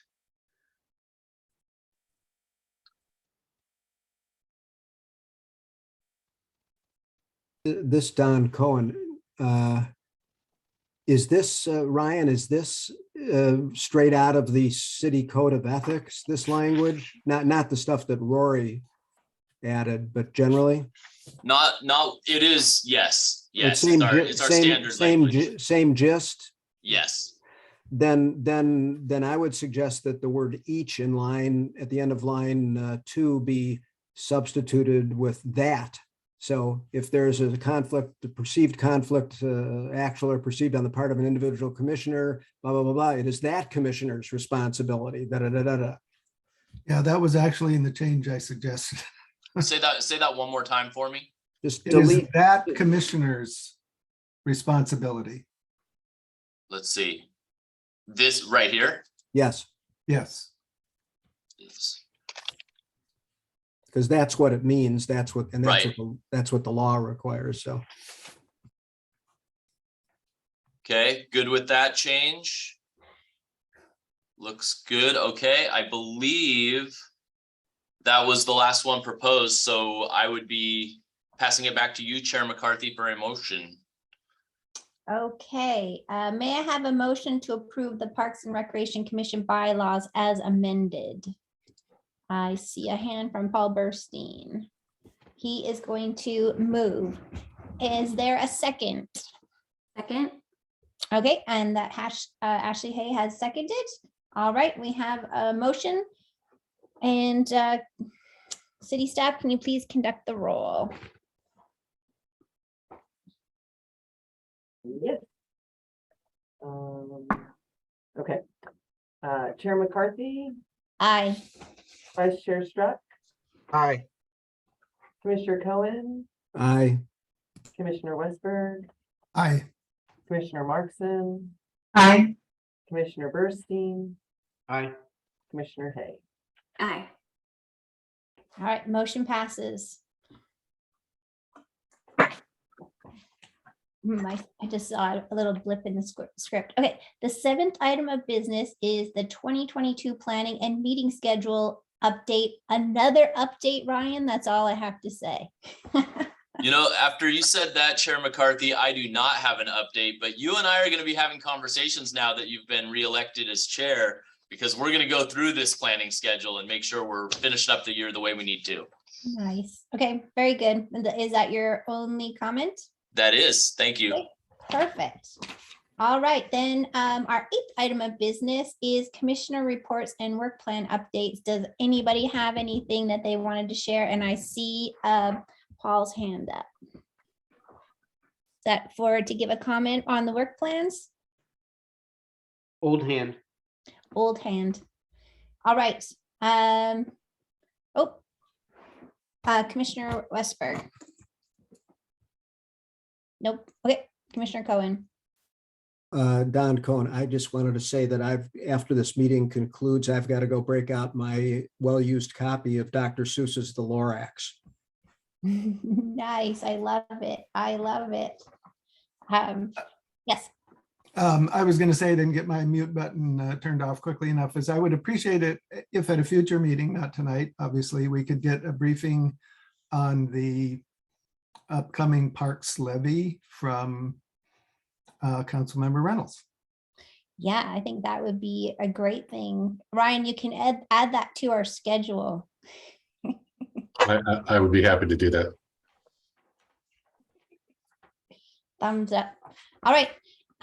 With that, as a reminder, the Parks and Recreation Commission will not meet in August. The next regular Parks and Recreation Commission meeting is September 1st, 2022 at 5:30 p.m. The time is now 9:01 and the meeting is adjourned. However, as a reminder to commissioners, please stay seated until the city staff has terminated the Zoom broadcast. Good evening and stay safe and healthy, everyone. Thank you.